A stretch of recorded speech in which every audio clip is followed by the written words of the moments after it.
happening, everybody, and welcome back to the True Gamer Podcast, a podcast hosted by two gamers for you, the True Gamers. I am one of your hosts, Eddie, along with my bro, the inverted gamer himself, Sheps. Bro, how are you doing on episode 100? I'm pretty tired. Yes? Yeah, but Strange. not just from sleep. I'm tired of being Sheps' taxi service, taking everybody to and from hospitals and shit.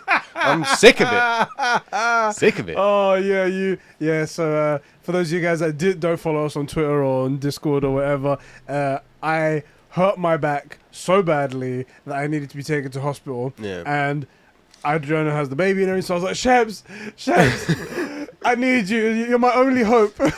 You fought with my father in the Clone Wars. Pretty much. Ben Kenobi.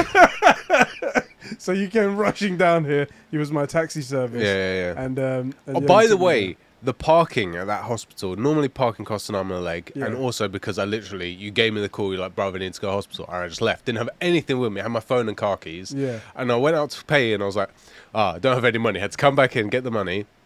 Come back out. I was walking all around, couldn't find them outside. Started driving. Yeah. Started driving around, couldn't find them. Had to come back to my same parking spot, which was like not for a bear, it was for people. And so I was like, elderly people. Or something yeah, and I was doing yeah. it. There was two, an ambulance. You know, the car ambulances was there, and two police cars were there, and there was just me pulling into this place I'm not supposed to be parking. You know, like all shamefaced. And I was looking around for like probably 5 or 10 minutes before I left you, and I had to go straight back in and speak to someone. I was like, where is this parking thing? And it's inside, hidden away. Well, inside the hospital? Yeah. I didn't know this, but it's... Yeah. Because normally I would pay by phone, but I didn't bring anything, and my card changed, so couldn't pay by phone. What? It was this big old palaver. What was wrong with them being outside? They've been outside Right for where centuries. you can see them. And also there's a big sign saying, have you paid? Make sure to go to the machine. Okay, where's the machine? It was a nightmare. And then yesterday, my chick had to go to hospital because she had a bump, a work accident or something.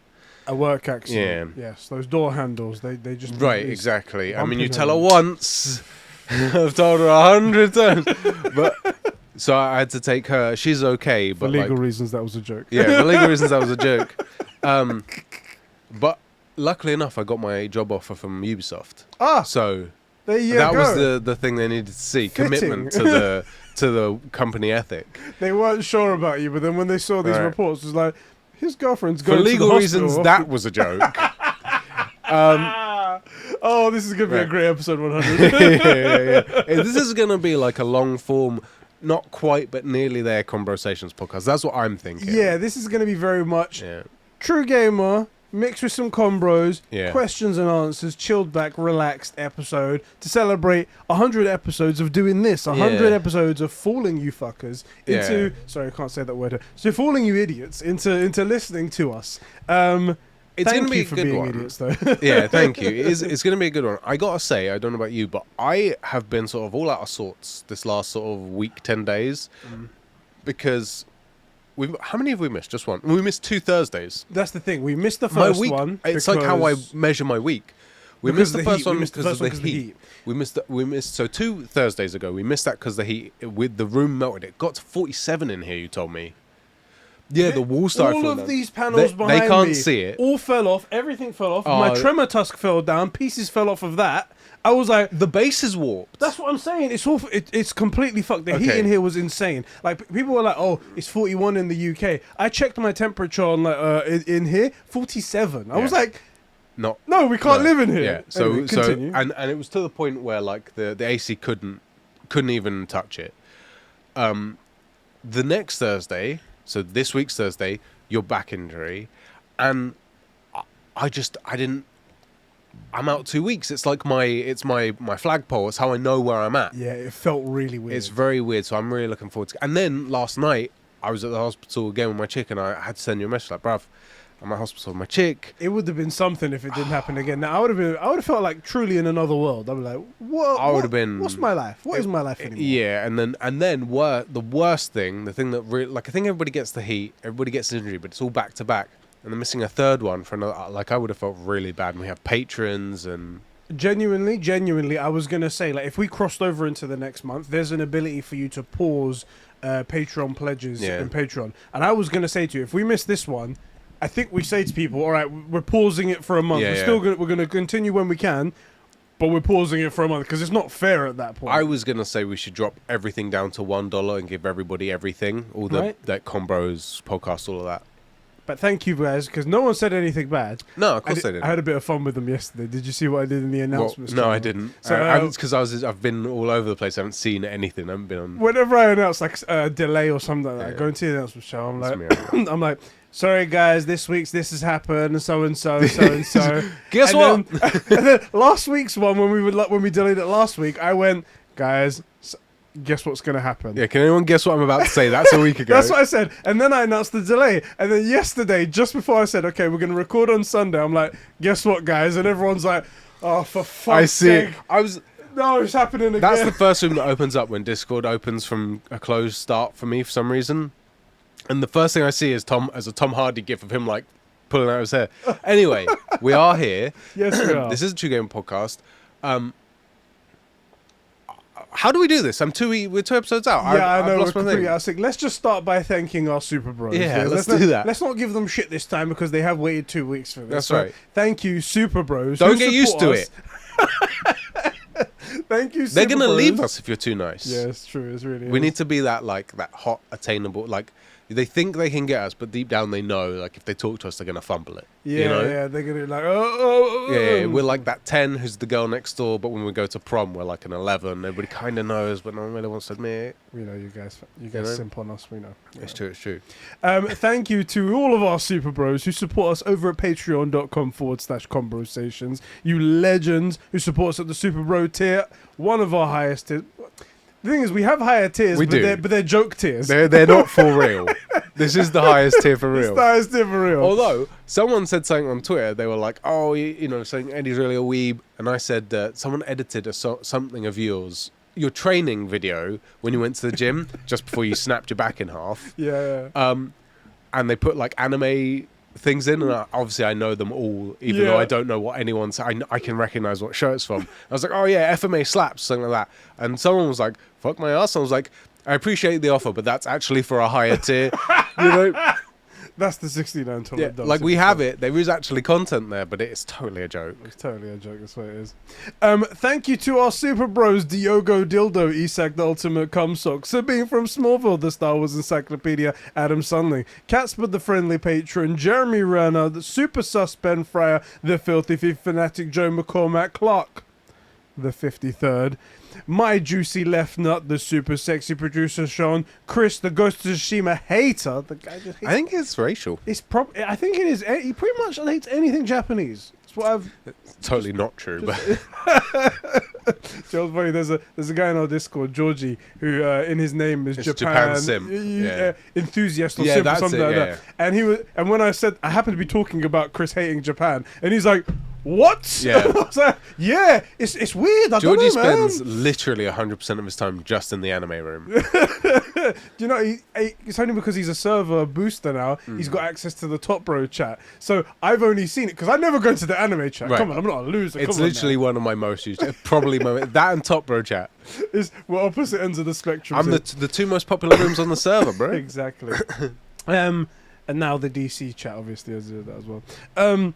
My Juicy Left Nut, the Super Six Producer, I said those ones Christmas ago. And Gams Master, the leader of the Empire, the fearless one, the great Lord Vader himself, step cousin, who isn't really important or related, but you know, he just likes to be mentioned. So. Question for you: did Hawkeye leave the Avengers? Because you just said Jeremy Renner. Oh, my God. Oh, wait, well, the thing is that It's not DC in it, and now we have a demoted DC him. room. So I demoted what's him. under the Avengers? Because like you got Justice League, you got Young Justice, Teen Yeah. Titans. There's a bunch of like not lesser, but under. You know, you got like Arsenal, then Arsenal under 18s. You know, Yeah. you got that. What's the Marvel? I don't know what the Marvel equivalent is. I'm not a Marvel. I'm more of a DC shield than I am Yeah, a of Marvel. course. So I wouldn't know what the Marvel one I is. too only like good things. Exactly. That's really what I said there. Right, Thanks right. for translating it Yeah. into good reasons. But yeah, Thank you all for your love and support. We appreciate you. Thank you I'm very much. actually, I do want to say, yeah. because it is episode 100, you get like a little bit of soppy stuff before you get back to the. Our patrons are pretty freaking incredible. we have never dropped like they don't do tiers on Patreon, but like in your head you always do like, oh okay, 50, that's like a level, right? And we're trying to get to like, I guess 75 would be next for us, or 100. Yeah. We've never hit one of those and gone down. Once we hit 50, we've never seen below 50 again. We did our t-shirts for Conbrosations Day literally 6 months ago. Yeah. And nothing to do with us, but they didn't arrive on time. They shipped to us a little bit late, weren't appropriate, and we spent literally 6 months going backwards and forwards. Like, this isn't right. We have to send it back. We have to send it back to America. Can't we send it back to Germany? Like, because that's where the other big distribution thing is. No, it has to come to America. All this stuff. Not a single word. No one. Not a single DM like, hey, Sheps, you know, I was just wondering. No one. Not a single one. No one's tried to cancel us or anything like that. Or like, yeah. And in fairness, do a big Twitter thread or something like that. In fairness, we've done way worse stuff than being a bit late on deliveries. But True. everybody was just like, yeah, of course you got it. And we would make announcements whenever we would know, saying like, hey, we know you're waiting, right? Like, we're not trying to like get an extra 72p or something from these t-shirt sales from you.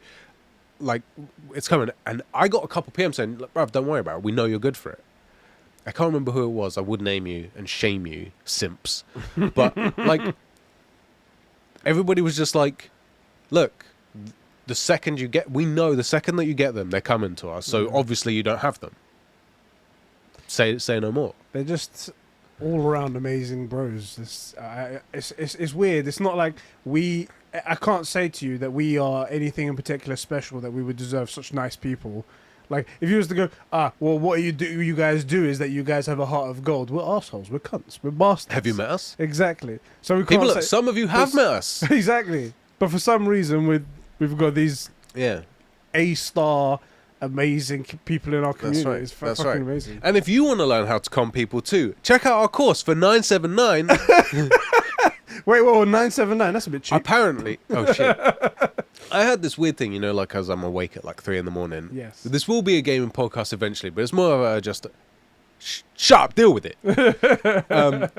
Because I'm awake usually until forever. Yes. I find myself going down all these weird rabbit holes, and like, you know how YouTube's recommendations are usually pretty good as long as you're within your own bounds. Yeah. But once you stray away, so if you stop watching, like for me, tractor recovery videos or anime montages, right? Yeah.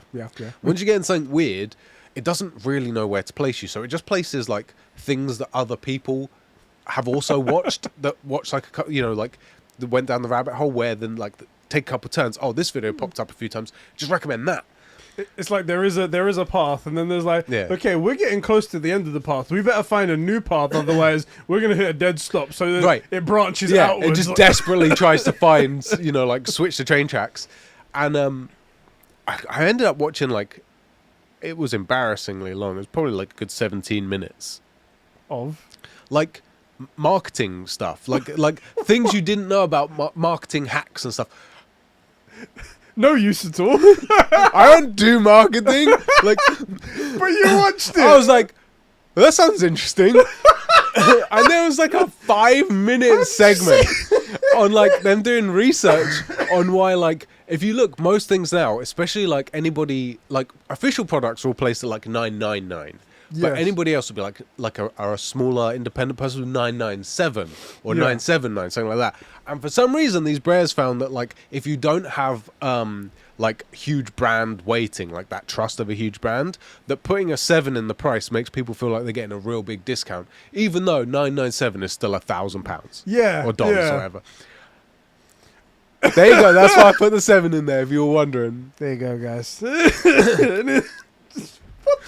I love how the bit that got me the most was like, that sounds interesting. How did you convince yourself that sounds interesting? It was probably 3 a.m. and I'm like, I don't want to watch this same tractor get like stuck for 20 years. I know what happens. I've seen this one. I've seen this one, yeah. And also, I've seen that brand of tractor, so I know how it's going to be. Yeah. It's always the carburetor on those. For anybody, the seals. He didn't change the seals. Why did you do that? Oh, he went with 10W40. That's the wrong oil for that. No. The viscosity of that is not good. No, it's not good. That would be okay in summer, but this is a winter recovery. For anybody just joining us, I don't sleep, and so I find myself. This is gonna get even worse. We're recording the Conbrosations podcast after this, so this week's episode I feel like is gonna be something special. I do unironically really enjoy watching those, like, hasn't run for 50 years, can we save it sort of thing. Yeah. It's like a school bus stuck in the middle of a forest. Spoiler alert, they get it out. And they get it running. Usually it drives under its own steam. That's what I want to see. I want to see it drive out on like 40-year-old diesel and stuff, like, but to the point where if they're actually keeping this thing, they took it home, stripped the engine down. I don't want to see all of that, but that it's running on like gloop. So, I don't know why I find that so satisfying. Anyway, have you been playing anything recently? Luckily, I mean, the one good thing about not being doing a show for the past 10 days or whatever it's been doing it, I have been playing. I've played 2 games to completion, got 2 platinums, one of them being Stray. That's not what completion means. That means I just I completed the game, finished. I don't understand. Ended. Rolled the credits. But then you need the platinum obviously to complete. Oh, I see what you mean. I'm sorry. I was gonna say it's not complete until you have the platinum. I see what you're saying. Right. I don't. Yeah. Anyway, confusion here. Don't worry about it. I'm glad I could correct you on that one mistake that you made right there. I played Stray. Yeah. That was that little indie game that came out. It was on PlayStation Plus Extra, if you have that tier. If not, I think it was like $30. Actually a really cool game. Yeah. Not a cat person, but this cat was very cute. It basically didn't do all the annoying things that cats do. Right. So that's why it was good. It would let you do most of the time. Like, it would let you swat stuff off of counters and stuff, which is actually part of the mechanic. And a few times you couldn't. The thing was hidden in the box. You had to swipe it off. Exactly. So it did those things, but then it did all the cute stuff and the scratching the walls and stuff like that. It's not actually your house, and it doesn't actually cause damage. Right. That's fine. It's cool. It's no problem. Making the biscuits on your carpet. Exactly. It's like if it was my house, but like, fuck, you're ruining the carpet. Stop it. Right. But anyway, it was cute. And it had a really kind of like heartwarming story to it. I haven't finished it, so no spoilers. No spoilers, but it is very, very cool. It's very unexpected. It's very interesting. Quite short.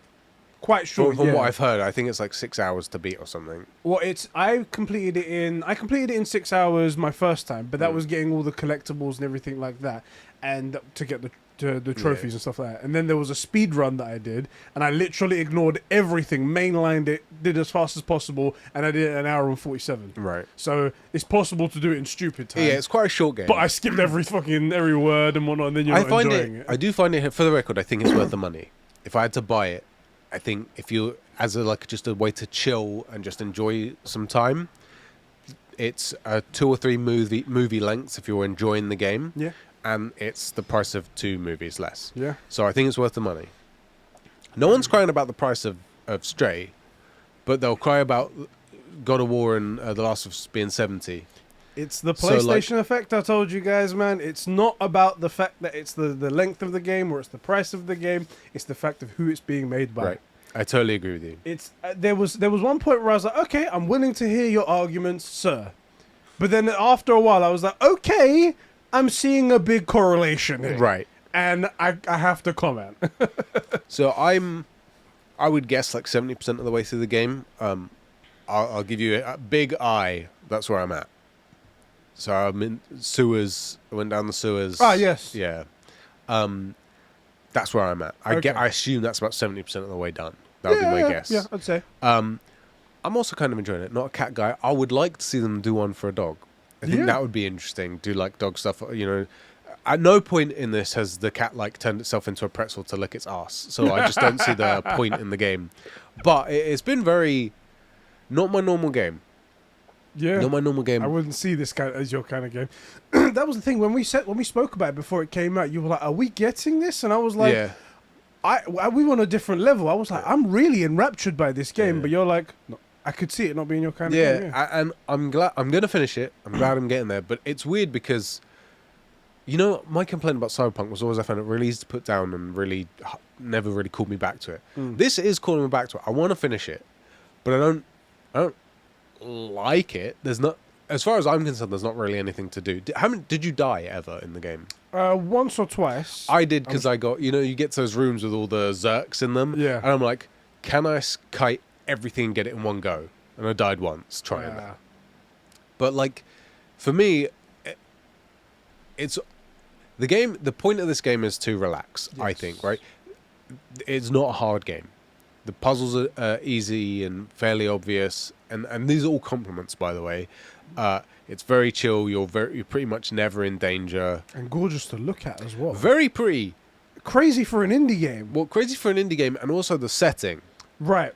which is I won't tell anyone, but like also It almost feels kind of cyberpunk-esque because of all the neon lights yeah, and yeah, stuff yeah. like that. And also little things like there's a point where like one of the robots that you're working with, like tells you to like take a seat, and it's like patting the chair to get you to get up there, like people Yeah. do, or like you can meet, you can rub up against other robots' legs, and like they get that love heart. It's very chill, and Yeah. I would recommend it. It's Should we do a spoiler discussion bonus video one day on this? the thing is, Just to chat about it, relax. yeah, I guess we could, although I haven't finished it. When you finish it. Yeah. I mean, I'll probably finish it tonight or tomorrow. Yeah, it's not the longest. It's thing, not right? hard. But it's weird because normally I would sit down and go, I want to play something, and I would, if I'm on my own or with mates, I'll jump on like Apex because I just find that enjoyable. By the way, I figured out another thing. So you know when we played Apex on stream a while ago, we were getting destroyed, then we jumped off. So one, streaming here kills me. Two, I play with Rob, friend of the show, and for some reason it defaults to his servers. So I'm playing on like 170 ping, Wow. and I'm not good on 170 ping Yeah. and on controller, but like I'm good usually for like one knock or kill, maybe two. If I get two, I'm feeling okay. Soon as I jump off, and I play a few games on my own, 7 kills, like we win back to back, or go to like second place. I hate it, but normally that's what I would find myself pulled towards. And the last couple of days, because I've been playing straight, I'm like, oh, you know what? I think I'll just put a couple more hours on that cat game, which isn't my thing, but it's got a thing to it, and I can't put anything more on it. It's got something about it, and I am very much a dog over cats kind of guy. I wouldn't have a cat. I'm allergic to cats. Like, oh, you're actually allergic. Yeah. I thought it was like genuinely. In a joke, like, I can't even look at a cat. Oh my god. I'm genuinely allergic to cats, like badly allergic. Do you know what my problem is with cats? I like kittens because they're basically dogs. Yeah, they're little. They want to play, and yeah. Cats are one of those things. They change so drastically. When they're a kitten, they're the most adorable fucking thing in the world. Yeah. Then they turn into a cat, they can become assholes. But like you scratch it and it's really enjoying it. Then it moves. Suddenly you're in the wrong spot. That's your fault. Your fault. I'ma beef you out. The biggest problem I've always had with when I go to people who have cats is that I always manage to rub the cat, or the cat hair gets somewhere, and then I decide to rub my eyes, and then that's it for the rest of the day. And I'm like, fuck. And that's the only thing that's the biggest thing I hate about cats. That's the biggest thing. But I'm sure there's a way around this. I'm sure getting what those cats that have no hair? Oh yeah, the Egyptian one, Siamese Cats, I think they're called. Yeah. That's a solution, but then they look like they that. look like your ballsack. Like you We're not sponsored by Manscaped this month, but if we were, we would be getting some Siamese cats for our to test out the product, right? Yeah, but at least you're gonna finish it, right? I'm gonna finish it. Which there's a bunch of games I don't finish. Like I'm not called to finishing games or completing them. Like I don't have that platinum thing. You never ever really finish a game.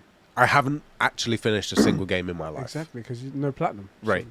I've rolled credits, but I haven't. That's not finished. Right, it's not finished. Exactly. I literally haven't finished. Even the Astro's Playroom. It's like one of the notoriously the easiest platinum out there. Maybe not now after Stray, but like.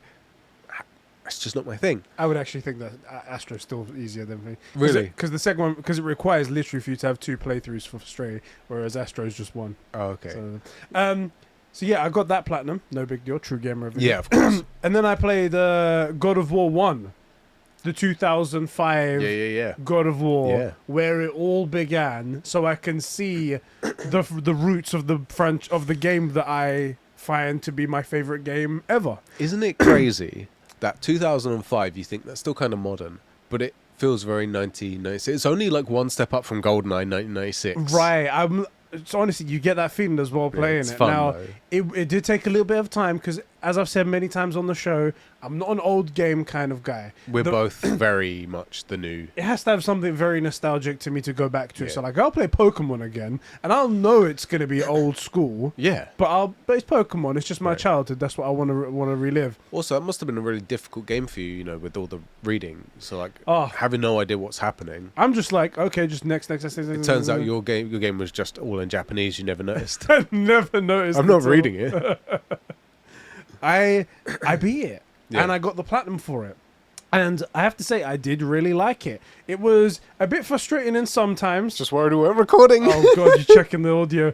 Oh god, could you imagine? Episode 100. It's not recorded.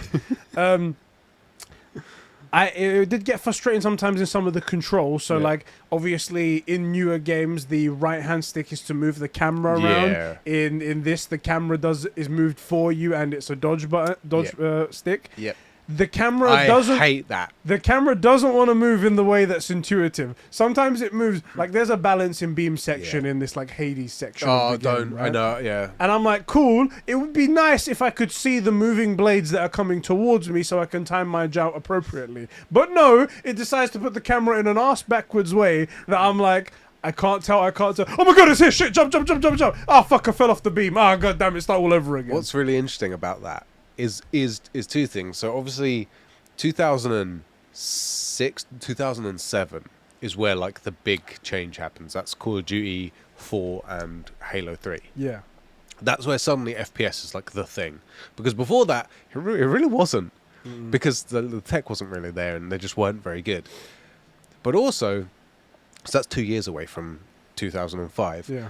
And also, like, it's not until probably 2010 that games developed that, like the panable camera. Yeah. I remember playing God of War, and this didn't frustrate me. Like, what else are you going to do with that analog stick? Well, of course it's got to be a dodge. Right? Because I remember playing it. It was probably a couple years later, but yeah, I would have been like 15 or something. But Thinking about it backwards, Yeah. like from where we are now into back in time. Why the fuck was there a second analog stick if you didn't need to rotate something? right. It seems so alien now, right? But then- like, but- I'm sounding think sounding about very I'm sounding like a Gen Z or something like that Yeah. on purpose now, just to make Yeah. the point, because I can see how someone now would be like, why is there a second analog stick if there's nothing to rotate? You guys that weren't at EGX, you won't get this, but one of our favorite things, We got them so good. they're so... Most of our audience is younger than us, most of them. Here. So if you're ever going to come to EGX, do not look this up, because you'll ruin the fun for yourself And us. and us. But we'll find like the youngest of the guys that are there and hand them the Nintendo 64 controller. Show us how you would hold this controller, this 3-pronged controller. And Don't look it up. Yeah, don't look it up. But if you're gonna come to EGX this year, which we're gonna do, we're gonna announce plans for. It's half the fun. Spoiler alert.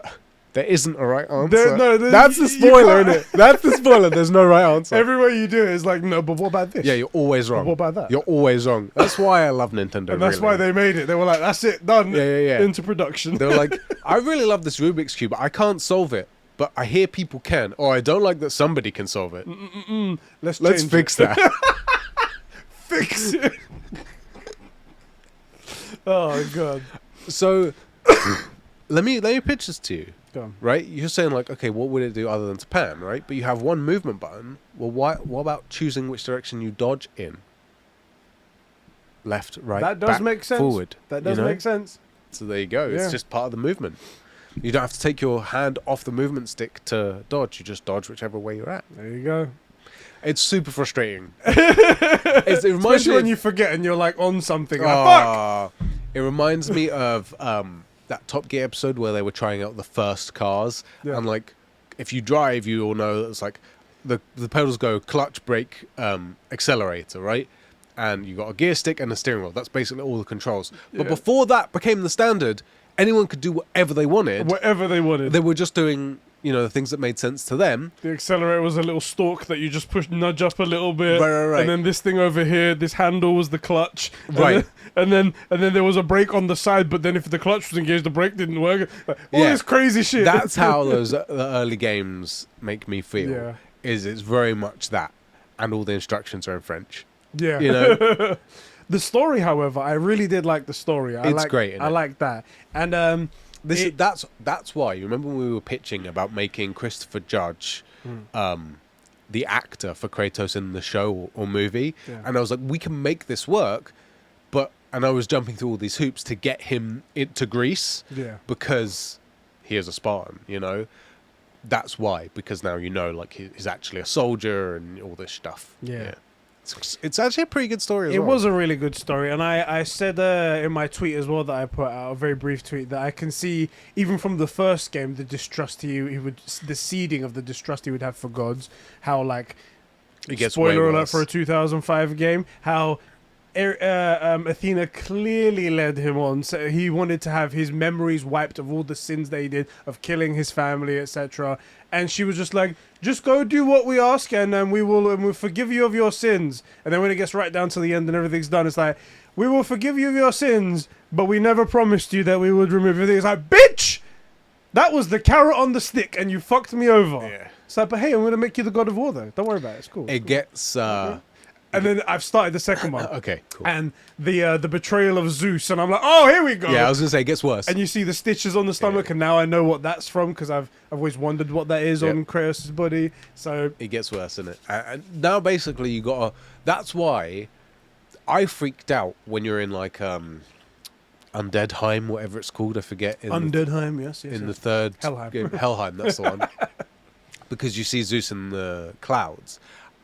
I was freaking out, man. I'm like, is there another, like, the Greek undead world? Like, is that the Styx or whatever it's called? Like, whatever the Greek undead one is, right? Like, is there an undead place or a hell place for Greek gods? Are they coming back? What are we doing? Well, if Kratos escaped the Greek mythology era, then could Zeus have escaped into... Does he go down there? I forget. Also, have you been there yet? I haven't been... Oh, it's really cool. I've only just started 2, so... Oh, that's right, yeah. It's really cool going to the underworld, wherever it's called. But... Oh, wait, no, hold on. I did get pulled down, because I get killed by Zeus. Yeah. And then I get resurrected and brought back by the Earth Titans or something like that. Yeah.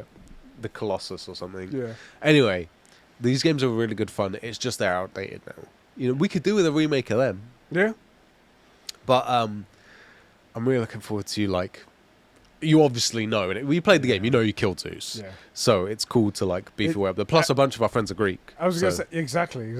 It's obvious from the beginning. I was like, I'm pissed that Zeus did this. Yeah. I'm fucking. The thing is, I knew this was coming. When Zeus hands down the sword of Olympus and is like, you have to give all of your power to the sword. I'm like, bruv. This ain't man's first rodeo, idiot. Like, it's clear, bro. Why are you doing this? I'm like, I have to. it's I'm really looking forward to you playing those games. And then once you finally finish with them, Halo. I don't know about that. I mean, in 32 days is Last of Us Part 1. Sorry, bro. Oh, shit. That's right. It's that close. I didn't realize that until yesterday. For some reason, I thought it was an end of the year thing. Yeah. I don't know why I thought that. I was trying to remember the date that we saw in the trailer, and I remember seeing 9/22, and I was like, oh, so it's like the end of September. Yeah. But it's actually the 2nd of September 2022. And I'm like, oh, shit, that's like a month away. That's what I thought. I was thinking it's November, basically. All but November. Yeah.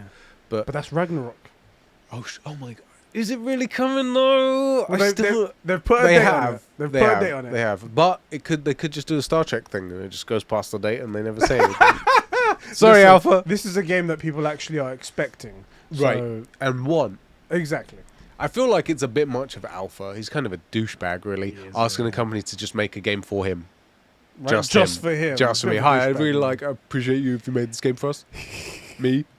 Talking of simps like Alpha. Yes. Our true game is over on patreon.com/TLoU. TLoU.com/Conbrosations to make You this okay? show. I got, sometimes where like you're speaking, like your nose gets blocked for a half second and affects the way you're speaking. Yes. I had that happen, but I was also going for a high pitched thing. Oh, okay, all right. It was totally happening. planned. No, it was kind of planned, but then it got like exaggerated. Thanks for cutting the legs out from under me No with this problem, thing. bro. Got you back. Our True Gamers, over from patreon.com/Conbrosations to make this show happen. Who do we have to thank? We have Adam the High Quality Potato, Jeremy Horde, Cheps' Crusty Right Nut, Isak Manny, The Bat Fan, Adam Sunling, Clark53, Mikey T, Cats Coral, Sab2557, Joe McCormack, Superwell Ben, the hashtag The Boy Season 3 Streamcast. We did it, bruv. Anyway, we did Streamcast. Actually, we did that, didn't we? We did. Alright, cool. Gams Master, hashtag Make the Nice Guys too, please, for the love of holy fuck Hollywood, Gerald Tucker, Fishy, The Jackal, Alpha Aquila, Max H, and Make Bindis Mod. Thank you guys so much for keeping the lights and mics on and the gaming going here at Conbrosations. Now, Talking of Bindis, though, as this is more of a discussion episode, go on. he cracks me up, man. What did he When do? we were just when we were at EGX, did you hear his piece? Because he did, I want to say, did like acting or theatre or something at uni. Yeah. Did you hear the advice he got? No. I don't know if this is private though, so I won't Wait, share. was it the typecasting thing? Yes. Yes. This cracks me up. I I think we've mentioned it, so I think we have. But he's just so funny. We was just talking about. He's so proud of it as well, and he was saying like because he wants to be an actor or wanted to be an actor. It just cracks me up. I'm feeling kind of nostalgic about the boys, isn't it? I can't wait for seriously. I'm working on finalising the plans for EGX. They haven't got back to Hopefully, this me one yet. won't shit the bed like the last one did. Has to be much better now. Got right? to be. But we are going to be doing it, and I'm also planning us to. I've been looking up some gaming bars for us to go to after cool, the fact. cool. So instead of it, like last time was great. We'll probably How have a far meal away at are like they? a Nando's or something. Because a few people still have to like get picked up by their parents. It's not and that far stuff. from the Okay. event center, so that's cool. Alright, there. cool. But I'm gonna ask the community. It's not gonna be a unilateral decision by me or anything like that. So we'll see what's going on. Also, if it's one of those that'd be cases of like you only have the day and you're getting picked up something, because that happened last time someone was getting picked up, where like maybe we'll go for a meal or we'll go to a Nando's or something, and then you go and the rest will go to the 18 plus thing. That sounds good. Before we get started into the reading stuff, you had your little soppy moment. If you mind, I can have my little soppy No, moment. it's already been done. We're out. We're Budget out, spent. We're out of that part. Sure, Yeah. that's it. Sorry, guys. Get fucked. No, episode 100. It is quite a landmark. This whole thing was really created because I do really like to have conversations about games and stuff like that. It's our old branding, isn't it? Just conversations we were going to have anyway. Exactly. About stuff that we love, about stuff that we care about. We also do genuinely have these conversations anyway, even over texts. But you know the Batman and Superman thing? Our last text messages the last 2 weeks have just been like, oh, look at this. Anyway, please continue. And I really like that we have this place. It feels like therapeutic to me. Everyone has stuff in their lives that they have going on, and they've got their headaches of certain things, and I've got my own. I'm not going to go into them. I'm not trying to get any sympathy or anything like that, but I really look forward to doing these every week. And I really look forward to, when I can, jump in the live chat with you guys on Saturdays and see what you guys say in Discord regarding certain things. You're correcting Conbrosations as well. They're so fucking funny. I love them. Look forward to them every bloody week. That's because you're not on the other end of it. Exactly, it's true. And we never miss a week. Thank you for Not once. that. Yeah. It's all so fucking fantastic, and I really, really appreciate that all of you guys take the time to come back every week to do it, to like the videos, to say your nice things that you say, to watch, to enjoy stuff with us, and then also to talk to us about stuff that we may have mentioned on the podcast afterwards. Say, oh yeah, you see that thing that you mentioned? This thing happened to me, blah, blah, blah. It's really cool. I really appreciate every single one of you. Thank you all for giving us this opportunity, because without you, we wouldn't obviously be continuing to do this. We'd have given up a long time ago, and I think you guys are pretty amazing. Yeah, it's good fun. I was just looking at the channel and like its average views and stuff. We're killing it. For the size of our channel, the views we get is insane. I'm really proud of ourselves. Yeah, although it has still stagnated. We've got to figure that one out. Yeah, that's one thing. And hopefully, maybe I started doing a God of War theory video. I don't know if you saw. I posted on Twitter. Maybe that will help. We'll see what happens. Fingers crossed, innit? Okay.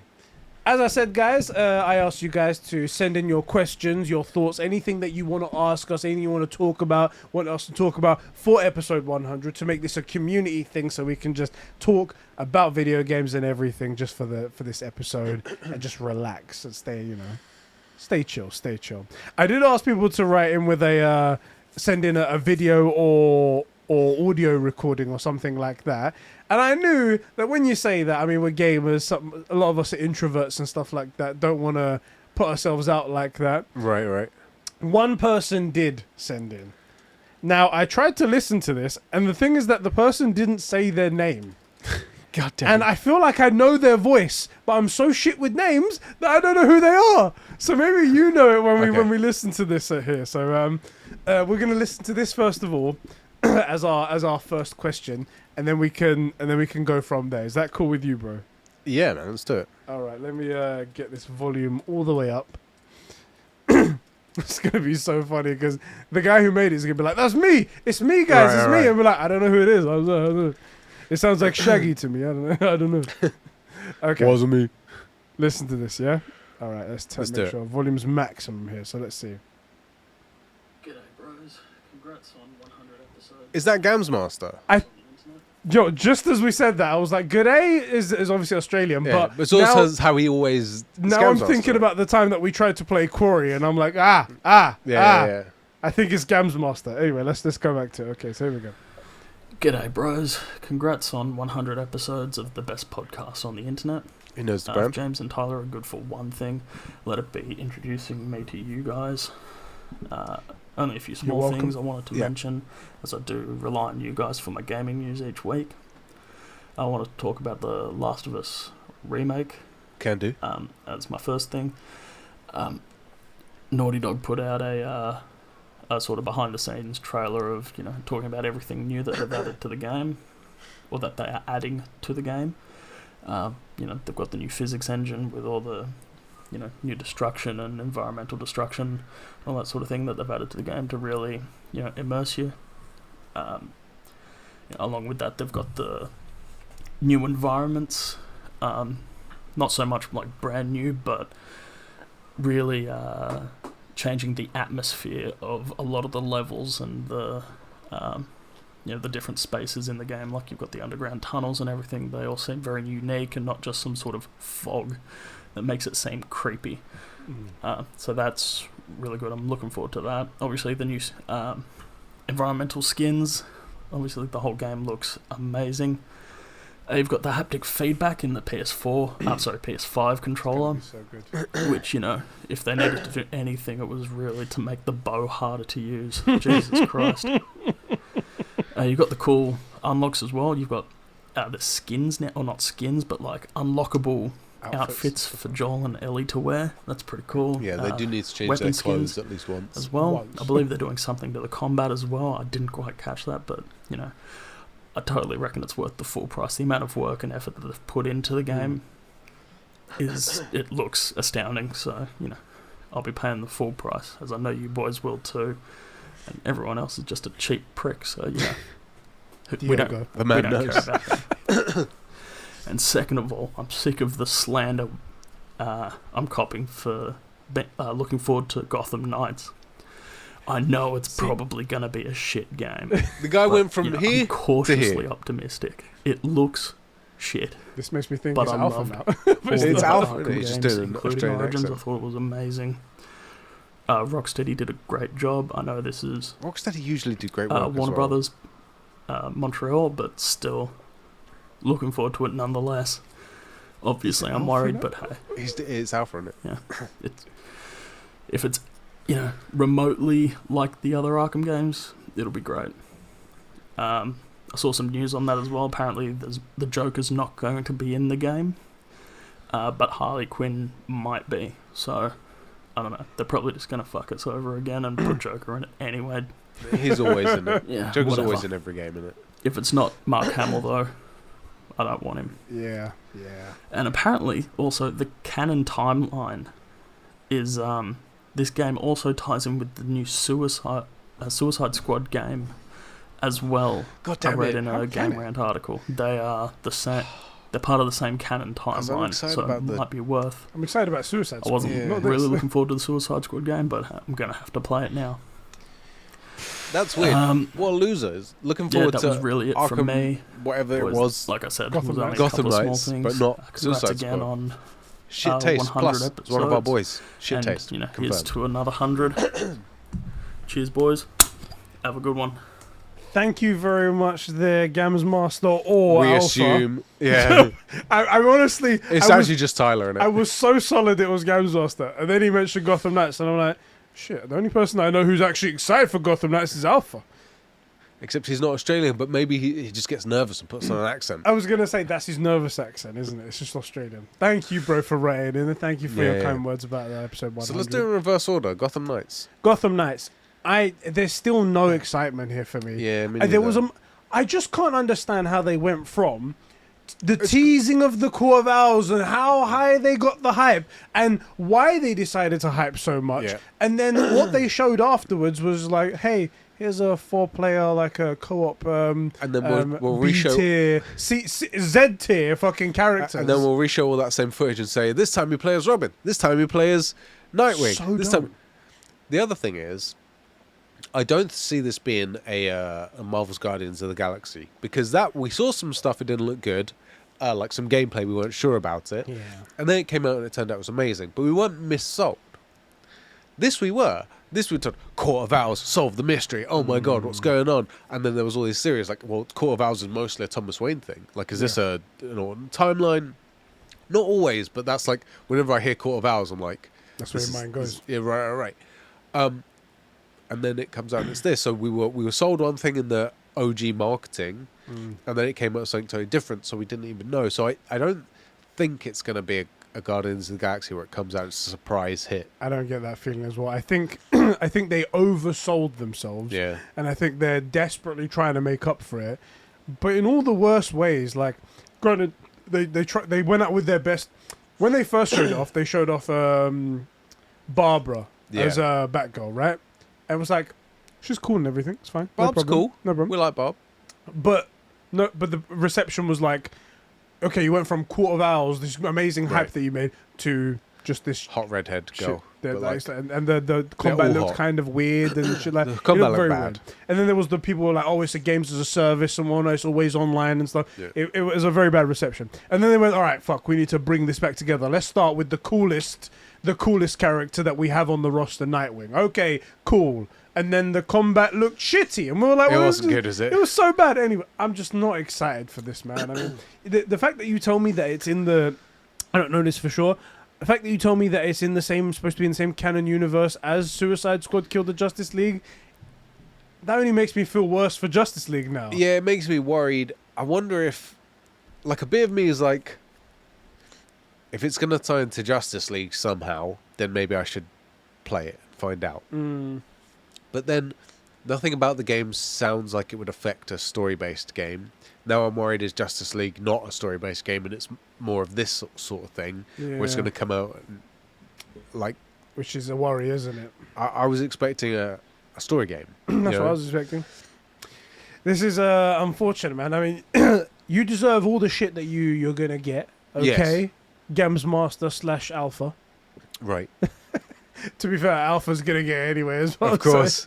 So if you're going to stick by your guns, then we're going to stick by our guns, okay? Right. And then we'll see who has egg on their faces when the game comes Exactly. out. Now, the first point. Yes. I want to Can say... I quickly summarize what happened Yes. to today's Yeah. thing? So, The Last of Us Part 1 remake got revealed at the Game Awards or Yep. whatever. Not Game Awards, Gamescom. That's the one. Or whatever it was, Some Jeff frickin' Keighley thing. Summer Yeah. Game Fest. Summer thing, Game whatever that's Fest, what it did. And immediately it was like, yo, it looks nice, but $70, and we had the big discussion. Yeah. 2 weeks went by, and then for some reason, out of nowhere, the conversation came up again that it's $70. Is it worth the money? It's and just they a came again. remake. Right. And then 2 weeks went by, and again, the conversation came up again. We were like, okay, we've had enough. We're pissed off. Yeah. But then some leaked footage came out. I wasn't, by the way. You wasn't I was worried. not on the pissed off side of things. I was in the middle. I was like, okay, $70 is a bit expensive. You need to have to justify that. It looks beautiful. You're telling me it's going to have all this haptic stuff. Cool, no problem. Give me some stuff to justify it. Give me some stuff. I'm still going to buy it because I want to play this game in the best version. Yep. And I want to do it for the conversation purposes. But give me some more. Yeah. They showed us. We saw some leaked footage from someone. Apparently, Yeah. apparently the way that this got leaked and the way that God of War's got leaks as well yeah? like this. So everyone be careful. Apparently, someone's lost a laptop with about 100 gigabytes of information on it. It's all just gone out. Yeah. There. Anyway, we saw some footage. It was like 720p. Crappy gameplay of someone who can't play video games, right. throwing Molotov cocktails at ceilings and missing shit. Yeah. It looked awful. The quality looked better, but people couldn't see what the improvements were. Right. And I was like, based on that video, I understand your concerns. Yeah. Concern is all it should have been, though, because the internet just went, nah, that's it. Not worth the money. Not Naughty Dog or money grabbing hoes. That's what they do. This is Yeah. what they're doing. They're trying to scam us all. That's what I was like. Maybe you calm the fuck down. Right. Maybe wait and see something official. Maybe wait and see it from a proper reviewer. Let's see what those dudes on Twitter do, like the GIF makers with it, you know. Digital Foundry will break that shit down for you. Your local YouTuber will try it out and you can see what they say. Your local No. YouTuber. Yeah. Your local YouTuber, like they're right next to you, Yeah. innit? Oh, the one down the road. Yeah.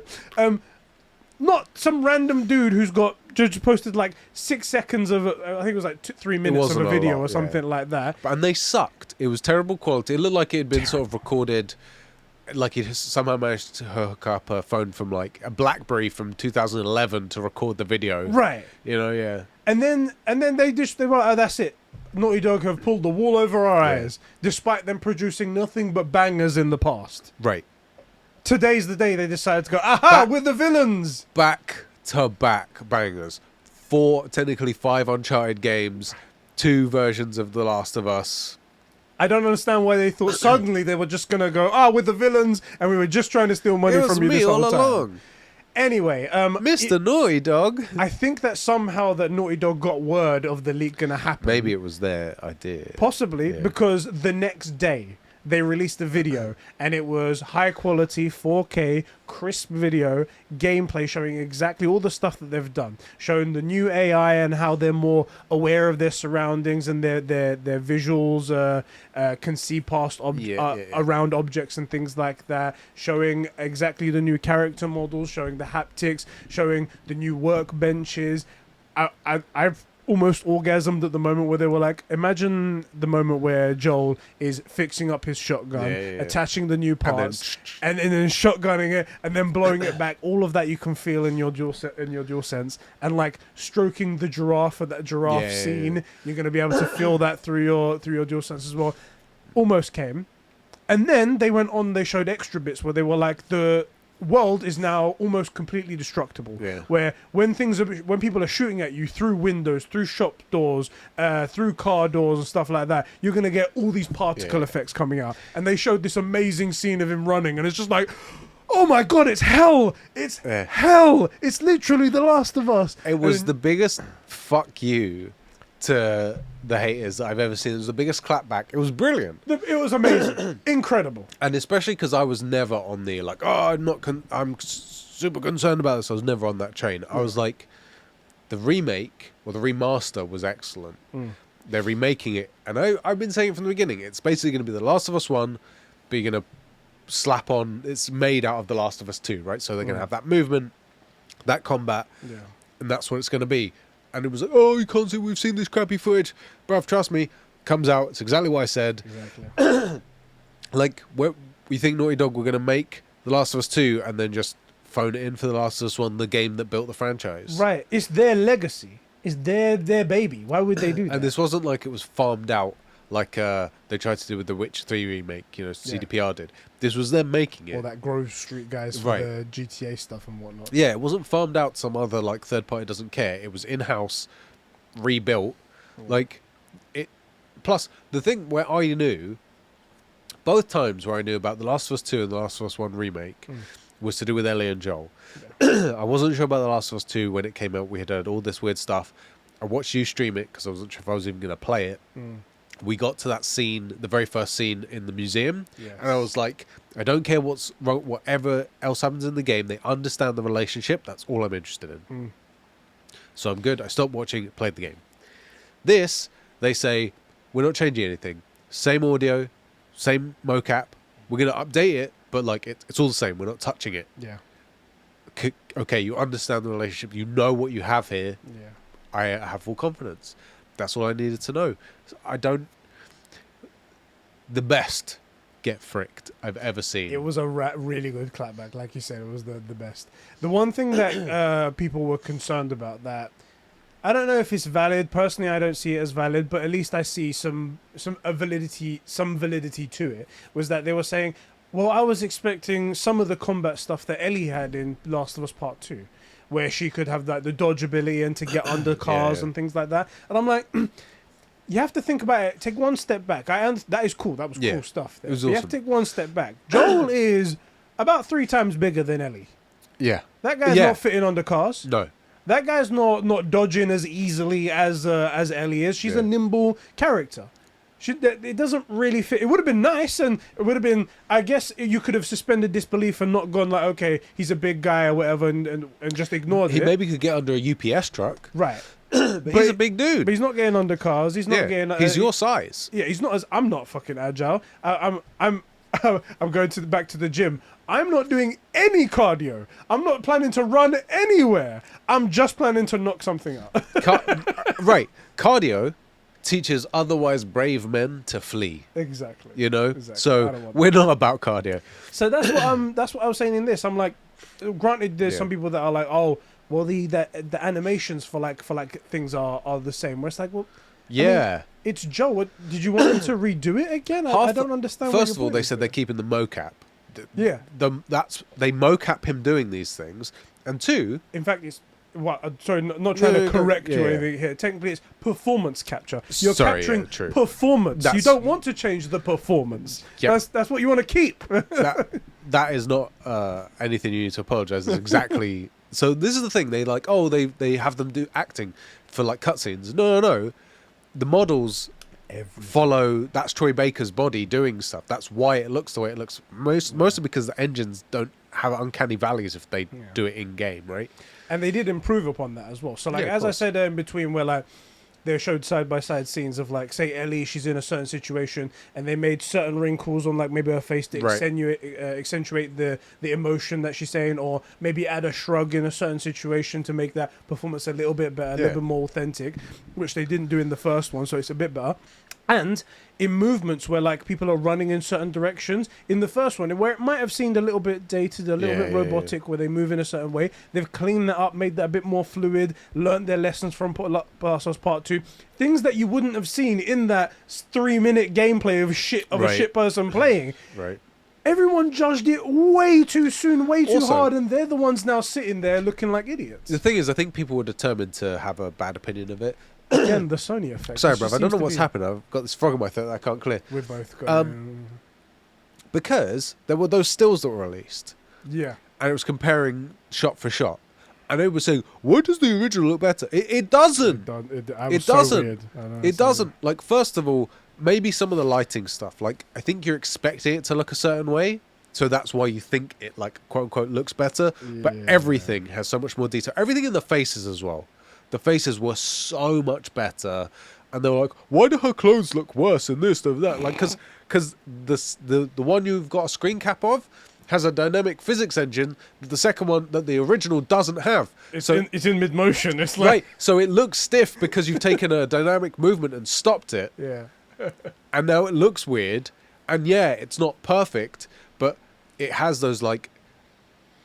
It will look. It's like the Ratchet and Clank thing where they changed the ray tracing in the ship because it looks because it was accurate. It looked wrong in game, In so that they moment, flipped Your it. brain was like really Right. messing with it. This is going to be one of them things that we're talking about it now, and this is the whole point of this podcast. Podcast in general, discussion. But when the game comes out, I bet you there's going to be zero conversation. There's going to be idiots that continue, and they're going to look like idiots. They're going to highlight themselves as They're idiots. just going to stop speaking. This thing, the people that are smart enough, they're going to stop speaking. They're going to be idiots that are highlighting themselves as idiots, but there are other people that are just going to be like, okay, this is actually good, and they're just going to stop. Calling it now. You guys paid $70 for a remake. Like, they reused all the assets. Yeah, no, first of all, that's exactly what I want. I exactly want them to reuse all the audio, all the mocap, all the performance capture, technically different. Same thing, different thing, you know what I mean? Yeah. Reuse all of that. And they're thinking about it. Like, Joel can't get under a car. He can't. No. You know? He can't get in between, like, a freaking bookcase. Even adult Ellie is... I mean, she's kind of tall for a girl. She's like 5'9", 5'10". But she's still a girl, right? And she's bare thin. She's wiry, you know? She hasn't packed on the muscle. Like, she's not... I'm broader than Ellie would be. I was going to say, Ellie used to get under cars and then roll over to use her gun. Could you imagine Joel doing that? It need to be it need to be one of those American trucks. It would be. And then you're not hiding. I can see you. Right, exactly. That's the thing. It's like me and you. Like this is a large and it's maxed out to the sides, and I'm not even muscular at the minute. Right, I'm not working out. And Whereas me, but like you know what I mean. Like we're both too broad and too deep to do that, and we're not even in shape. Where Joel would, I mean, he wouldn't be like bodybuilder size, but he'd be in shape. He's constantly active. That's the right. Like, there's no way I couldn't roll over under a car. I'd get stuck at about like a 30-degree angle by the time my shoulder hits the. Like, you can't do it if you're an adult man. And Ellie is a thin, wiry. She's strong, but she's not like built. Like Abby couldn't do it. Abby couldn't do it. No, she's got too much mass, right? And she's not a dude. Yeah. It's ridiculous. So at least they're thinking about things. And I also want to see that difference. This is one of the key things. I want to see Joel not struggle, but like really maybe not being quite as in cover as he would hope, because he's a 6'2" Texan construction worker. And Kid Ellie can, and she could jump through things or do the Die Hard, go through the vent, and Joel can't. That's one of the reasons that it's... that it makes sense. It's sort of like, you know, the puzzle solving in A Plague Tale. Yeah. You use Hugo to do things sometimes because Amicia's too big. Yeah. Same sort of deal here. Like, it's ridiculous to assume that, well, you're telling me you want Kid Ellie to fight the way that adult Ellie does? Yeah. Because Kid Ellie can't do that. She's 14. Like, what? It's stupid. There were some unrealistic expectations going into this. And that's something you have to work out. I'm not going to call you all an idiot. There are some people who had their expectation because they just really wanted it and they were excited for it. And that's fine. Everyone gets excited. But you need to also realize that excitement was unrealistic and then take it back. Anyway, thank you very much for writing in, bro. It was a topic that needed to be discussed. There's a bunch of things that have happened, obviously, these past 10 days. Yeah. And I'm like, if they don't get answered now, then we have to do them like 3 weeks late. Right. So hopefully you guys have written in all about them. Diogo writes into our Discord server, just like you guys can each and every week. Right. And he says, congratulations on episode 100. Gaming! Finally, the episode numbers have caught up with both of your ages. This guy! Just... I mean, he's not wrong, but still. Innit? Just a random drive-by. Just why? Like, we didn't even. Just because it's true doesn't mean you need to say it. Fucking hell. That's why my back hurt. Just because I'm getting old. Do you know what's funny? I wrote down the update of what happened at the hospital. I was like, so it turns out it's a sciatica. I need to like get some rest. They're giving me some diazepam, which, by the way, I'll talk about on the Conbrosations podcast. Fake as shit, didn't do nothing. They're fucking placebos for sure. Right. But I was like, they gave me diazepam, and that's the situation. Then I replied underneath it. Basically, what they said is I'm old as fuck, and I should get the fuck out of the emergency room. And that got more likes than the fucking thing one. I'm like, you fuckers. These guys, they got no respect, innit? For their elders.